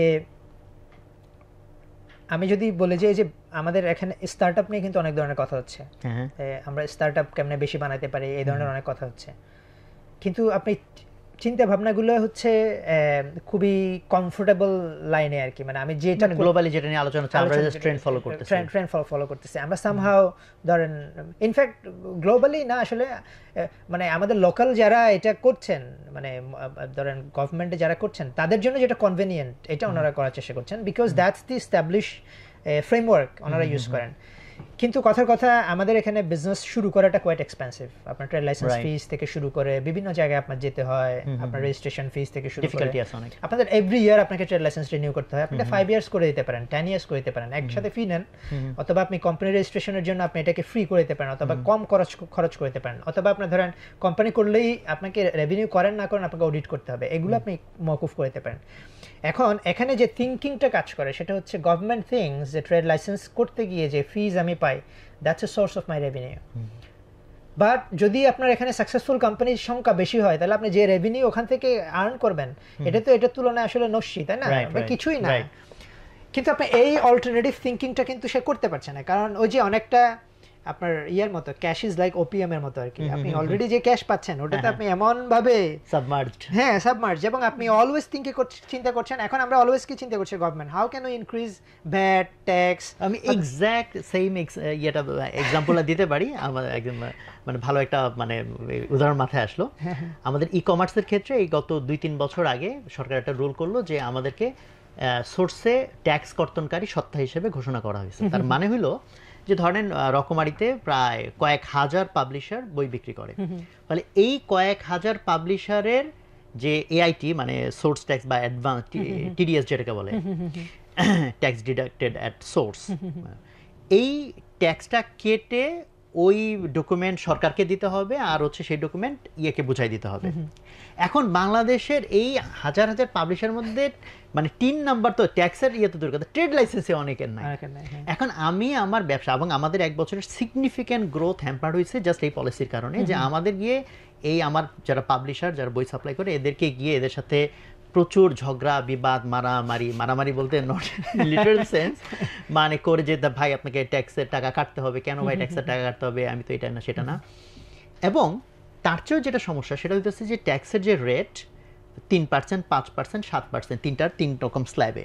এবং আমরা হিসেব করে দেখাইছি যে 3% যদি আমি এআইটি কাটি মানে অ্যাডভান্স ট্যাক্স কাটি সরকার পলিসি অনুসারে, এটা হলো অনেক ক্ষেত্রে প্রায় 20% নেট প্রফিটের ইকুইভ্যালেন্ট, এবং 7%টা হচ্ছে প্রায় 36% না কত যেরকম, মানে ইনসেন এত পার্সেন্ট প্রফিটের ইকুইভ্যালেন্ট। মানে যে আপনি 7% অ্যাডভান্স ট্যাক্স দিচ্ছেন টোটাল রেভিনিউর, মানে হলো আপনি যদি 36% নেট প্রফিট করেন তাহলে ওই নেট প্রফিট পুরাটা চলে যাবে শুধু এই ট্যাক্সের টাকা দিতে। তার মানে আপনাকে 36%-এর বেশি প্রফিট করা লাগবে। তো এখন বলেন মাদক ব্যবসা আর উল্টাপাল্টা কিছু ব্যবসা বাদ, ধান্দাবাজি ব্যবসা বাদ, কোন ব্যবসায় 36% ট্যাক্স হয়? তো এটা নিয়ে আমরা যখন এনবিআরে আর্গু করলাম, এনবিআর আলাদের আসলে কিন্তু লজিক্যাল কোনো অ্যান্সার নাই যে আসলে তো একটা বিজনেস কিভাবে এই প্রফিট করবে। হ্যাঁ, আর আমি একটা startup business, e commerce business, আর আমারও তুমি কেন দায়িত্ব দিচ্ছ তোমার লাঠিয়াল হিসাবে এত লোকের কাছ থেকে এই অ্যাডভান্স ট্যাক্স আদায় করার জন্য? তো আমরা এখন ধরেন আমাদের এই পাশের দেশ ইন্ডিয়ার একটা এক্সাম্পল দিলাম যে ওদের এখানে যেটা 1% ছিল এইটা মানে যে এআইটি, সেটাকে ওরা ই কমার্সের জন্য কমায়া 0.1% আনছে। আমাদেরটা স্টিল সবচেয়ে কমটা হলো 3%। 0.1% কই, 3% কই। এখন সরকার বলতেছে আমার রেভিনিউ বাড়াইতে হবে, আপনারা সবাই খালি ট্যাক্স কমাইতে আসেন কেন? বাট দেখেন একটা ডিজিটাল বিজনেসের থ্রুতে সরকারের লাভ কি, যে এখন এই ডিজিটাল বিজনেসের থ্রুতে সরকারের সারা বাংলাদেশের টোটাল যে অফলাইন মার্কেট সেইখানের যা রেভিনিউ তার তুলনায় ডিজিটাল মার্কেট কিছুই না। 1%, আপনি ইউ নো বেটার, 1%, 2%, 3%। তো এই 1% ব্যবসার মধ্যে আপনি 3% রেট ধরে এমন কি টাকা আপনি আর্ন করবেন? রেদার যদি আপনি এখানে ছোট পার্সেন্টেজ অফ ট্যাক্স অ্যাপ্লাই করে মানুষজনকে উৎসাহিত করেন যে তোমরা ডিজিটাল বিজনেসে আসো, তাইলে না আপনি লং টার্মে গিয়া, কারণ ডিজিটাল বিজনেস সুবিধা কি সরকার এটা সার্ভেলেন্সের আন্ডারে থাকবে, মানে এখানে আপনি চুরিদারি করবেন বা ইয়ে করবেন এটা কোনো মানে ইয়ে নাই, সুযোগ নাই। অফলাইনে তো আছে আপনি চাইলে দিনকে রাতকে দিন বানানোর সুযোগ আছে। ফলে এটা একটা পলিসি ডিসিশন যে আমি শর্ট টার্মে যে রেভিনিউ বাড়াইতে চাই তাহলে আমার এটা এক্সিস্টিং বড় জায়গা থেকে বাড়ানো দরকার, আর আমি এই ই কমার্স অথবা এই যে ডিজিটাল বিজনেসগুলোকে আমি রাখি যেটাকে লং টার্মের, আমি যাতে এটা নেটটাকে বড় বানাইতে পারি। বাট দেখেন এই জিনিসটা আমরা এখনো পাস করাইতে পারি নাই। মানে পডকাস্টের সুযোগ ইস্যুটা আসলো মাথায় যে সেম থিং, যে ফলে এই যে থিঙ্কিং গুলো দরকার যেটাকে এসবি হিসেবে চিন্তা করা, কিন্তু এটাকে আমি মেইনটার সাথে মিলাই একই পলিসির আন্ডারে নিয়ে চলে আসতেছি। মানে আমাদের পলিসি থিঙ্কিং এ কিন্তু আপনি আসলে আপনি একটা জিনিস চিন্তা করবেন যে আমরা একটু যেটা বললাম যে মানে অফকোর্স সরকারের রেভিনিউ দরকার, আবার সরকারের কষ্ট তো কমানো দরকার, মানে that could B A revenue as well. আপনি যদি খরচ কমান আর কি, আপনি অপ্রয়োজনীয় অনেক খরচ করে তো আমাদের সরকার। এন্ড দেন অলসো আপনি লং টার্ম থিঙ্কিং এর কথা যেটা বললেন সেটা হচ্ছে মানে এই যে আপনি যদি বিজনেস করাটাকে যদি আপনি ইনএক্সপেন্সিভ করেন আপনার লং টার্ম গেইন তো অনেক আসলে। আপনি যদি হান্ড্রেডস অফ আমাদের এখানে স্টার্টআপ নিয়ে অনেক কথাবার্তা কিন্তু গভর্নমেন্টে হয়, কিন্তু মেইন পলিসি চেঞ্জগুলো কিন্তু গভর্নমেন্ট করবে না। আপনি ইনএক্সপেন্সিভ করেন এটা করবে না, এটা কিন্তু আপনি 10-15 বছর 20 বছরের কথা চলতেছে, কিন্তু এটা সে করবে না। ওই যে সবার তো শর্ট টার্ম থিঙ্কিং যে ভাই লং টার্মের জন্য চিন্তা করে আমার কি লাভ, তখন আমি যদি ক্ষমতায় না থাকি ক্রেডিট পাবে আরেকজন। আপনার হচ্ছে কিন্তু আপনার যেটা ইন্টারেস্টিং সেটা হচ্ছে আপনি যদি এই লাইনে চিন্তা করেন তাহলে কিন্তু আপনার অনেক প্রবলেম কিন্তু আপনার সলভ হয়ে যায় আর কি। আর একটা জিনিস হচ্ছে আমাদের মতো দেশে পার্টিকুলারলি আপনার ধরেন এই যে ডেভেলপিং কান্ট্রিজগুলোতে আমাদের পলিসিগুলো কিন্তু অনেক কমপ্লেক্স। আমাদের পলিসি মেকাররা সামহাও অপারেট ফ্রম আপনার জন্য লো ট্রাস্ট একটা জায়গা থেকে অপারেট করে, যে এভরিবডি ইজ লাইক চুরি করার জন্য ব্যস্ত আছে, মানে এখানে যারা আছেন সবাই মনে হয় সামহাও চুরি করবেন এবং আমাকে ওনাদের ঠেকাইতে হবে। সমস্যাটা হচ্ছে চুরি যে করে তাকে ঠেকানো সম্ভব না, ওকে আপনি ঠেকাইতে পারবেন না। এই যে ঠেকানোর ধান্দায় পড়ে ওনারা যেটা করছেন সেটা হচ্ছে এভরি পলিসি আপনি দেখবেন, সেটা হচ্ছে পাসপোর্ট করা থেকে শুরু করে বার্থ সার্টিফিকেট করা থেকে শুরু করে আপনার ধরেন একেবারে ক্রিটিক্যাল ইনভেস্টমেন্ট ডিসিশনের থেকে শুরু করে সবকিছু দেখবেন যে হিউজলি কমপ্লেক্স। এটা নিয়ে একটা স্টাডি আছে যে আপনার কমপ্লেক্স পলিসি রেজিমের কারণে কি হয়। কমপ্লেক্স পলিসি রেজিমের কারণে আপনি পলিসিটা ইমপ্লিমেন্ট করতে পারবেন না। কারণ হচ্ছে আপনি যখন কমপ্লেক্স করবেন, ক্ষেত্রে তো এটা সত্যি যে পলিসি ইমপ্লিমেন্ট তারা চায় না। তো ধরেন যদি হয় যে আপনি এই পলিসি মানতে পারবেন না, তাহলে কি আপনি নেগোশিয়েশনে আসবেন? হ্যাঁ অনেক সময়, হ্যাঁ হয়তো এটা স্ট্যান্ডার্ড প্রসিজার, কিন্তু আপনি মানে আপনি যদি চিন্তা করেন, কারণ হচ্ছে ওটার জন্য আসলে আপনি যদি ওইটা ইমপ্লিমেন্ট করছেন আপনার খরচ হবে অনেক, আপনাকে অনেকগুলা লোককে লাগবে যে এটাকে মনিটর করার জন্য, আপনি করতে পারবেন না। আর যে এটাকে ফলো করতে যাবে তারও জানটা বের হয়ে যাবে, সেও এটা ফলো করতে যাবে না। তো এটা খুবই ইনএফিশিয়েন্ট আর কি। এবং ইকোনমিক পলিসি রিসার্চার যারা, ওরা রিসার্চ করে বের করছে যে যেসব কান্ট্রিতে এরকম আপনার কমপ্লেক্স পলিসি রিজিম, ওখানে করাপশন বেশি এবং এই পলিসিগুলো ইমপ্লিমেন্টেশন নাই, এবং এগুলো এখানে হচ্ছে ওই যে ডেভেলপমেন্ট প্রগ্রেস এগুলো খুবই স্লো হয় আর কি। এটা খুবই মানে ইনএভিটেবল, কারণ হচ্ছে এই জটিল পলিসি বানানোই হয়েছে যে এই পলিসি যাতে কেউ মানতে না পারে। মানতে পারলে তো ভাই আমার সাথে সে নেগোশিয়েট করতে আসবে না। হ্যাঁ রাইট। সো এইসব জায়গায় কিন্তু আপনার ধরেন একটা মানে এটা তো আমাদের এখানে তো লোকজন যে এমনি করছে তা না, এটা স্ট্যান্ডার্ড প্রসিডিউর বলেই করছেন। ওনারা মনে করছেন যে this is what is the best policy makers should do, মানে ওনারা হয়তো ওনাদের দিক থেকে এভাবে চিন্তা করছেন আর কি। সো দে শুড মানে অল্টারনেটিভ চিন্তার সুযোগ আছে কিনা আর কি। ওই তো আমি যে কোশ্চেনটাতে অরিজিনাল ছিলাম রাষ্ট্রের প্রশ্ন সেই জায়গা থেকে যদি আপনি একটু চিন্তা করেন বাংলাদেশের জায়গা থেকে, বাংলাদেশ এখন যেভাবে রেভিনিউ করতেছে, রেমিটেন্স তার 1 নাম্বার সোর্স, সেকেন্ড যদি বলি গার্মেন্টস 1-2 এর মধ্যে এগুলো আছে, বা আরো কিছু কিছু জায়গা আছে। তো সেই জায়গাটাতে এই ফ্রেমওয়ার্ক যদি আমরা ইউজ করি, সো এমন তো হতেই পারে যে কেউ ডিসরাপশন আনলো, যে আমার এক্সপোর্ট মার্কেটে আমি যে প্রোডাক্টগুলো এক্সপোর্ট করি সেই জায়গায় ডিসরাপশন এসে আমার মার্কেটটা হারায় গেল। তো সেই জায়গাতে আপনি কিছু কি সাজেশন আপনার মাথায় আসে যে বাংলাদেশের গভর্নমেন্টের জন্য যদি কোনো আমরা এই ফ্রেমওয়ার্কের আন্ডারে কিছু বলতে চাই?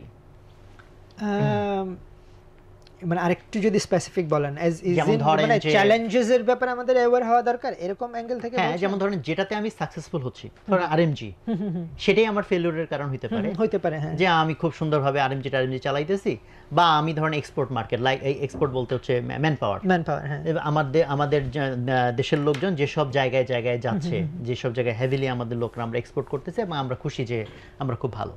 বাট যেটা হইলো যে কতটা আফ্রিকার একটা মার্কেট থেকে, আফ্রিকার অন্য একটা কান্ট্রি থেকে তারা এমন একটা কিছু করলো টলো, তা আমাদের চেয়ে চিপ লেবার হয়তো, অথবা এআই আসার কারণে হোয়াটএভার এত মানুষ আর লাগলো না, আমরা মানুষ রপ্তানি করতে পারলাম না। ডিসরাপটিভ টেকনোলজি আসলো, অন্য কোনো কান্ট্রি তার মধ্যে এমন কোনো সুযোগ সুবিধা তৈরি করতে পারলো যে কারণে আমাদের গার্মেন্টস আর আমরা রপ্তানি করতে পারলাম না।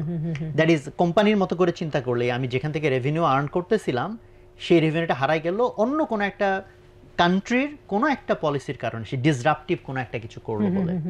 তো সেই জায়গা থেকে যদি চিন্তা করি যে বাংলাদেশের এখন ওরকম কনসার্ন হওয়ার মতো কোনো জায়গা আপনি মনে করেন কিনা, যে এগুলো কনসার্ন হওয়ার জায়গাতে আমাদের ডিসরাপটিভ এসবিইউ মানে কান্ট্রির ভিতরে এসবিইউ তৈরি করা দরকার? হ্যাঁ, মানে আপনি তো অলরেডি অনেকগুলো মেনশন করেছেন আর কি।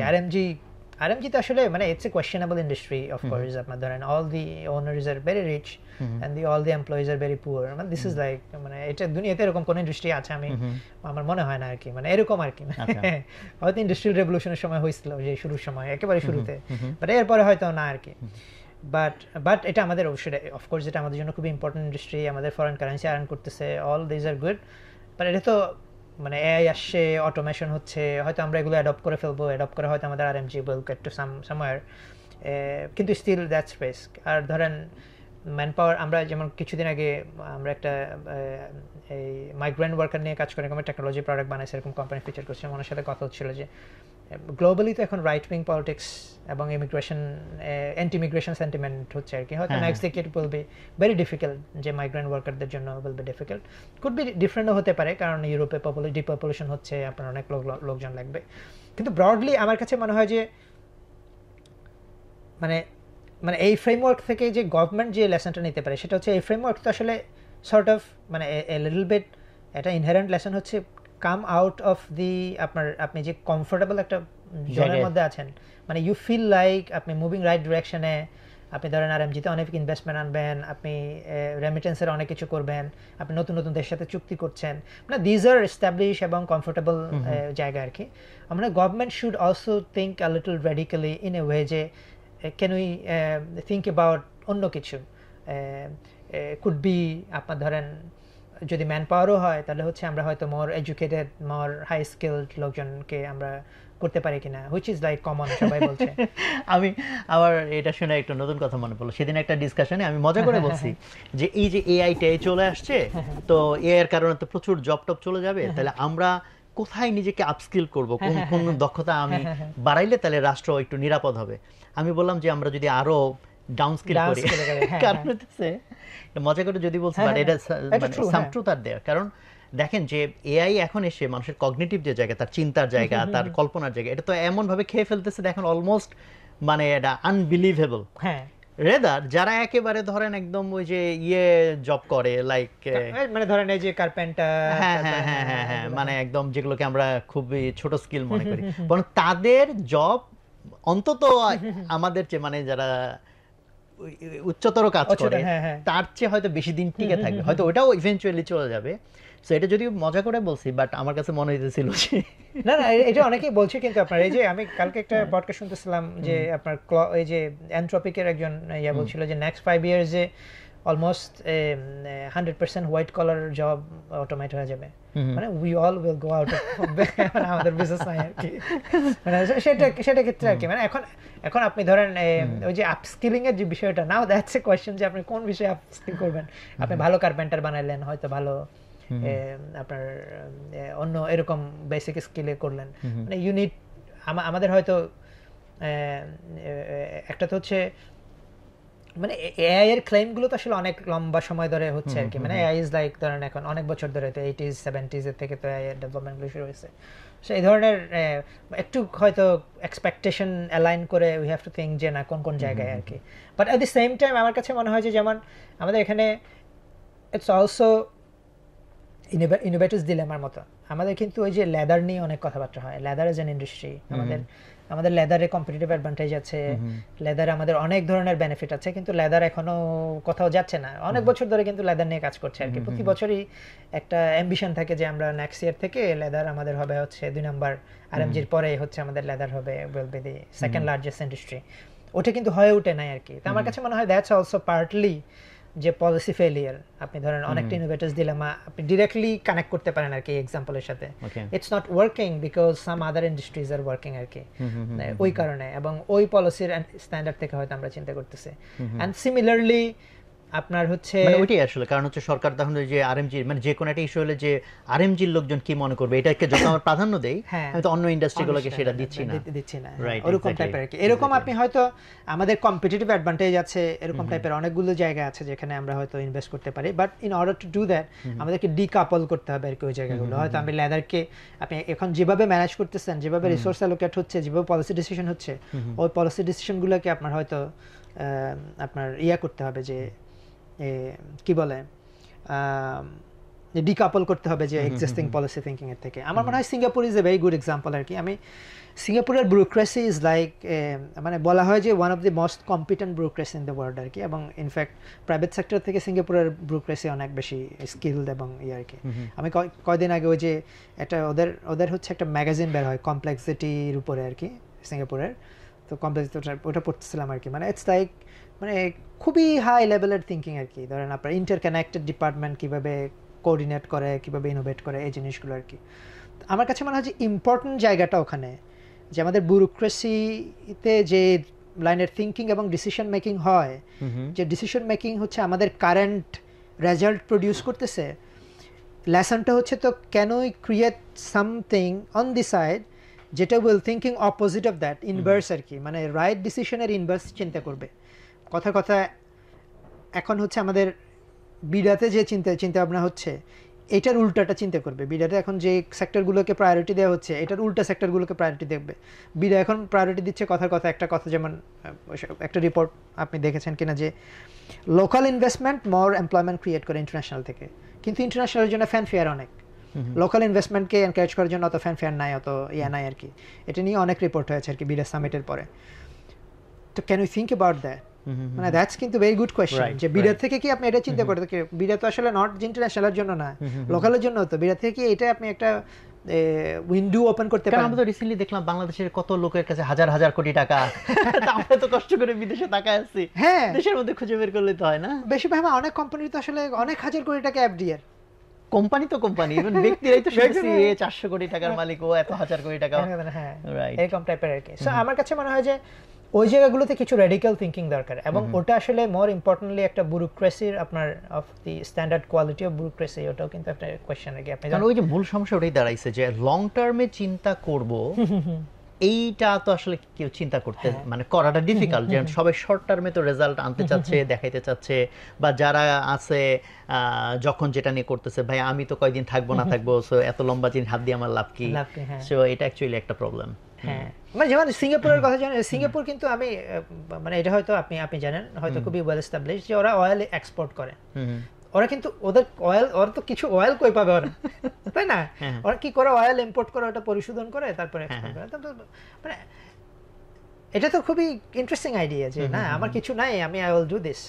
হ্যাঁ সিঙ্গাপুর তো ছোট্ট একটা দেশ, ওদের তো আসলে কিছু মানে অয়েল টয়েল তো কই পাবে, এরকম আর কি। তো তারা they do a lot of interesting things, যেগুলো আসলে আপনার খুবই খুবই ইন্টারেস্টিং আর কি। আপনার ওই যে সিঙ্গাপুরের যে ফাউন্ডার লিকুয়ান হচ্ছে first world to third world, আমার কাছে মনে হয় যে this is a very interesting আপনার বই আর কি, আমাদের পলিসি মেকাররা অথবা ইনফ্যাক্ট এনিবডির জন্য খুবই খুবই চমৎকার বই। যে ওরকম আসলে আপনার যদি ওরকম লিডার হয় আর কি, মানে উনি জাপানে গেছে, জাপানে গিয়ে উনি দেখছে যে জাপানিজ লোকজন, ওখানে হচ্ছে একটা মেজর ভূমিকম্প হয়েছে আর কি।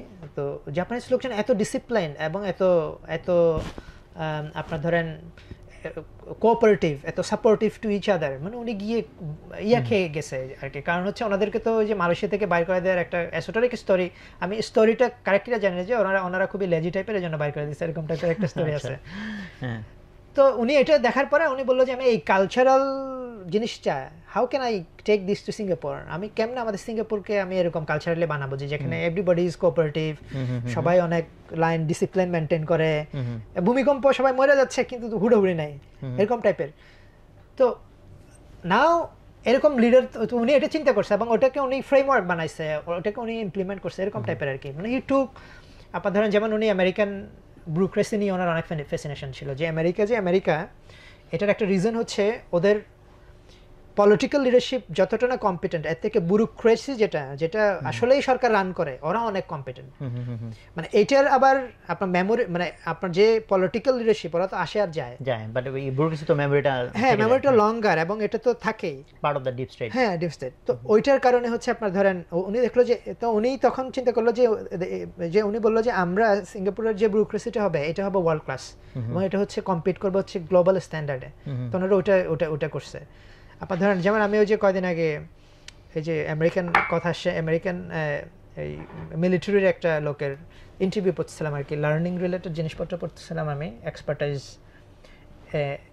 কি বলে এক্সিলারেটিং এক্সপার্টাইজ নামে একটা ডিসিপ্লিন আছে আর কি। ওটার হচ্ছে আপনি কিভাবে লার্ন করেন, এটা tacit knowledge and all those things ওখানে আসে। তো ওই লোক হচ্ছে যেমন উনি নেভিতে ছিলেন, উনি নিউক্লিয়ার যে আপনার আমেরিকান নেভি ওটাতে ছিলেন। ওই লোক হচ্ছে উনি অনেকগুলো ফ্রেমওয়ার্ক এস্টাবলিশ করছে ওই অর্গানাইজেশনে, নেভিতে স্থির ওই ফ্রেমওয়ার্কগুলো চলছে আর কি, মানে উনি হায়ারিং এর ক্ষেত্রে, এটার ক্ষেত্রে এই জিনিসগুলো। আমার কাছে মনে হয় ওই জায়গাগুলোতে আমাদের চিন্তাগুলো ওখানে যায় না আর কি, আমি যদি গভর্নমেন্টে বলি। আমার মনে হয় এই প্রথম কোনো একটা বই কথাতে আমি মানে বাউন্ডারির অনেক বাইরে টাইরে গিয়েছি, এটা সেটার ভিতরে টাচ করছি, বিকজ আপনার সাথে কথা বলাটা আসলে খুব এন্টারটেইনিং। তো দর্শক, আমরা অ্যাকচুয়ালি অনেক লম্বা একটা কনভারসেশনের মধ্যে ছিলাম, যদিও এই বই আমরা ভাবছিলাম যে কনভারসেশন কতক্ষণ আমরা চালাবো, বাট দেখলাম যে অনেক লম্বা হয়ে গেছে। সো আমাদের অন্যান্য পর্বে যে ঘোষণাটা থাকে সেটা এই পর্বেও থাকছে, যে আপনাদের এই পুরো আলোচনা থেকে, আমাদের আলোচনা থেকে আপনারা যা কিছু নিতে পারলেন, যা কিছু শিখলেন, জানলেন, বুঝলেন, যে ইনসাইটসগুলো পেলেন, সেটা আপনারা আমাদের কমেন্টে লিখে জানাবেন, সেখান থেকে অন্তত 3 জনকে আমরা পুরস্কৃত করব। সো আমরা ভেরি ডিলাইটেড যে আজকে আমরা যাকে এখানে পেয়েছি গেস্ট হিসেবে, যিনি অনেক পড়েন। সো এবং আমরা পুরো কনভারসেশন থেকে আপনারা সেটা হয়তো একটা ধারণা পেয়েছেন। সো আমরা চাই যে বাংলাদেশে এরকম আরও অনেক বেশি মানুষ থাকুক যারা অনেক ইনডেপথে গিয়ে চিন্তা করবেন, ইনডেপথে গিয়ে প্রবলেম সলভ করার চেষ্টা করবেন। সো সেরকম চেঞ্জগুলো আসলে তখন আমাদের এই অনুষ্ঠানগুলো সার্থকতা থাকবে। সো আপনারা আমাদের জন্য দোয়া করবেন, আমাদেরকে ইন্সপায়ার করবেন, আমাদেরকে সাজেশন দিবেন যে আমরা আরও কীভাবে ভালো ভালো বই নিয়ে কথা বলতে পারি, ভালো ভালো গেস্টদেরকে নিয়ে আসতে পারি, এবং এই জিনিসটাও যদি আপনারা আমাদের কমেন্টের সাজেশনে জানান আমরা নেক্সট এগুলো ফলো করার চেষ্টা করব। তো সবাই ভালো থাকবেন, আসসালামু আলাইকুম। 1 লক্ষাধিক পণ্য আর অসংখ্য সুবিধা নিয়ে আস্থার রকমারি আপনার দোরে। বই, gadgets, home appliance, foods, fashion, kids. ভেবে বলুন তো বইয়ের সাথে আপনার প্রয়োজনীয় কোন জিনিসটি নেই রকমারিতে। 3 লক্ষাধিক বই, 11,000 plus kids item, 4,500 plus grocery ও অর্গানিক পণ্য, 14,000 plus electronics and appliance, 12,000 plus beauty ও skin care item, 4,500 gadgets and gears, 5,500 kitchen item, 12,000 plus furniture item, 1,500 plus sports and fitness, 19,000 plus stationery ও অফিস সরঞ্জাম, 2,000 প্লাস ইসলামী উপকরণ, 1,000-এরও বেশি automotive and bike accessories. যা কিছু দরকারি সাথে আছে রকমারি। বই ও পণ্য অর্ডার করতে ভিজিট করুন এখনই।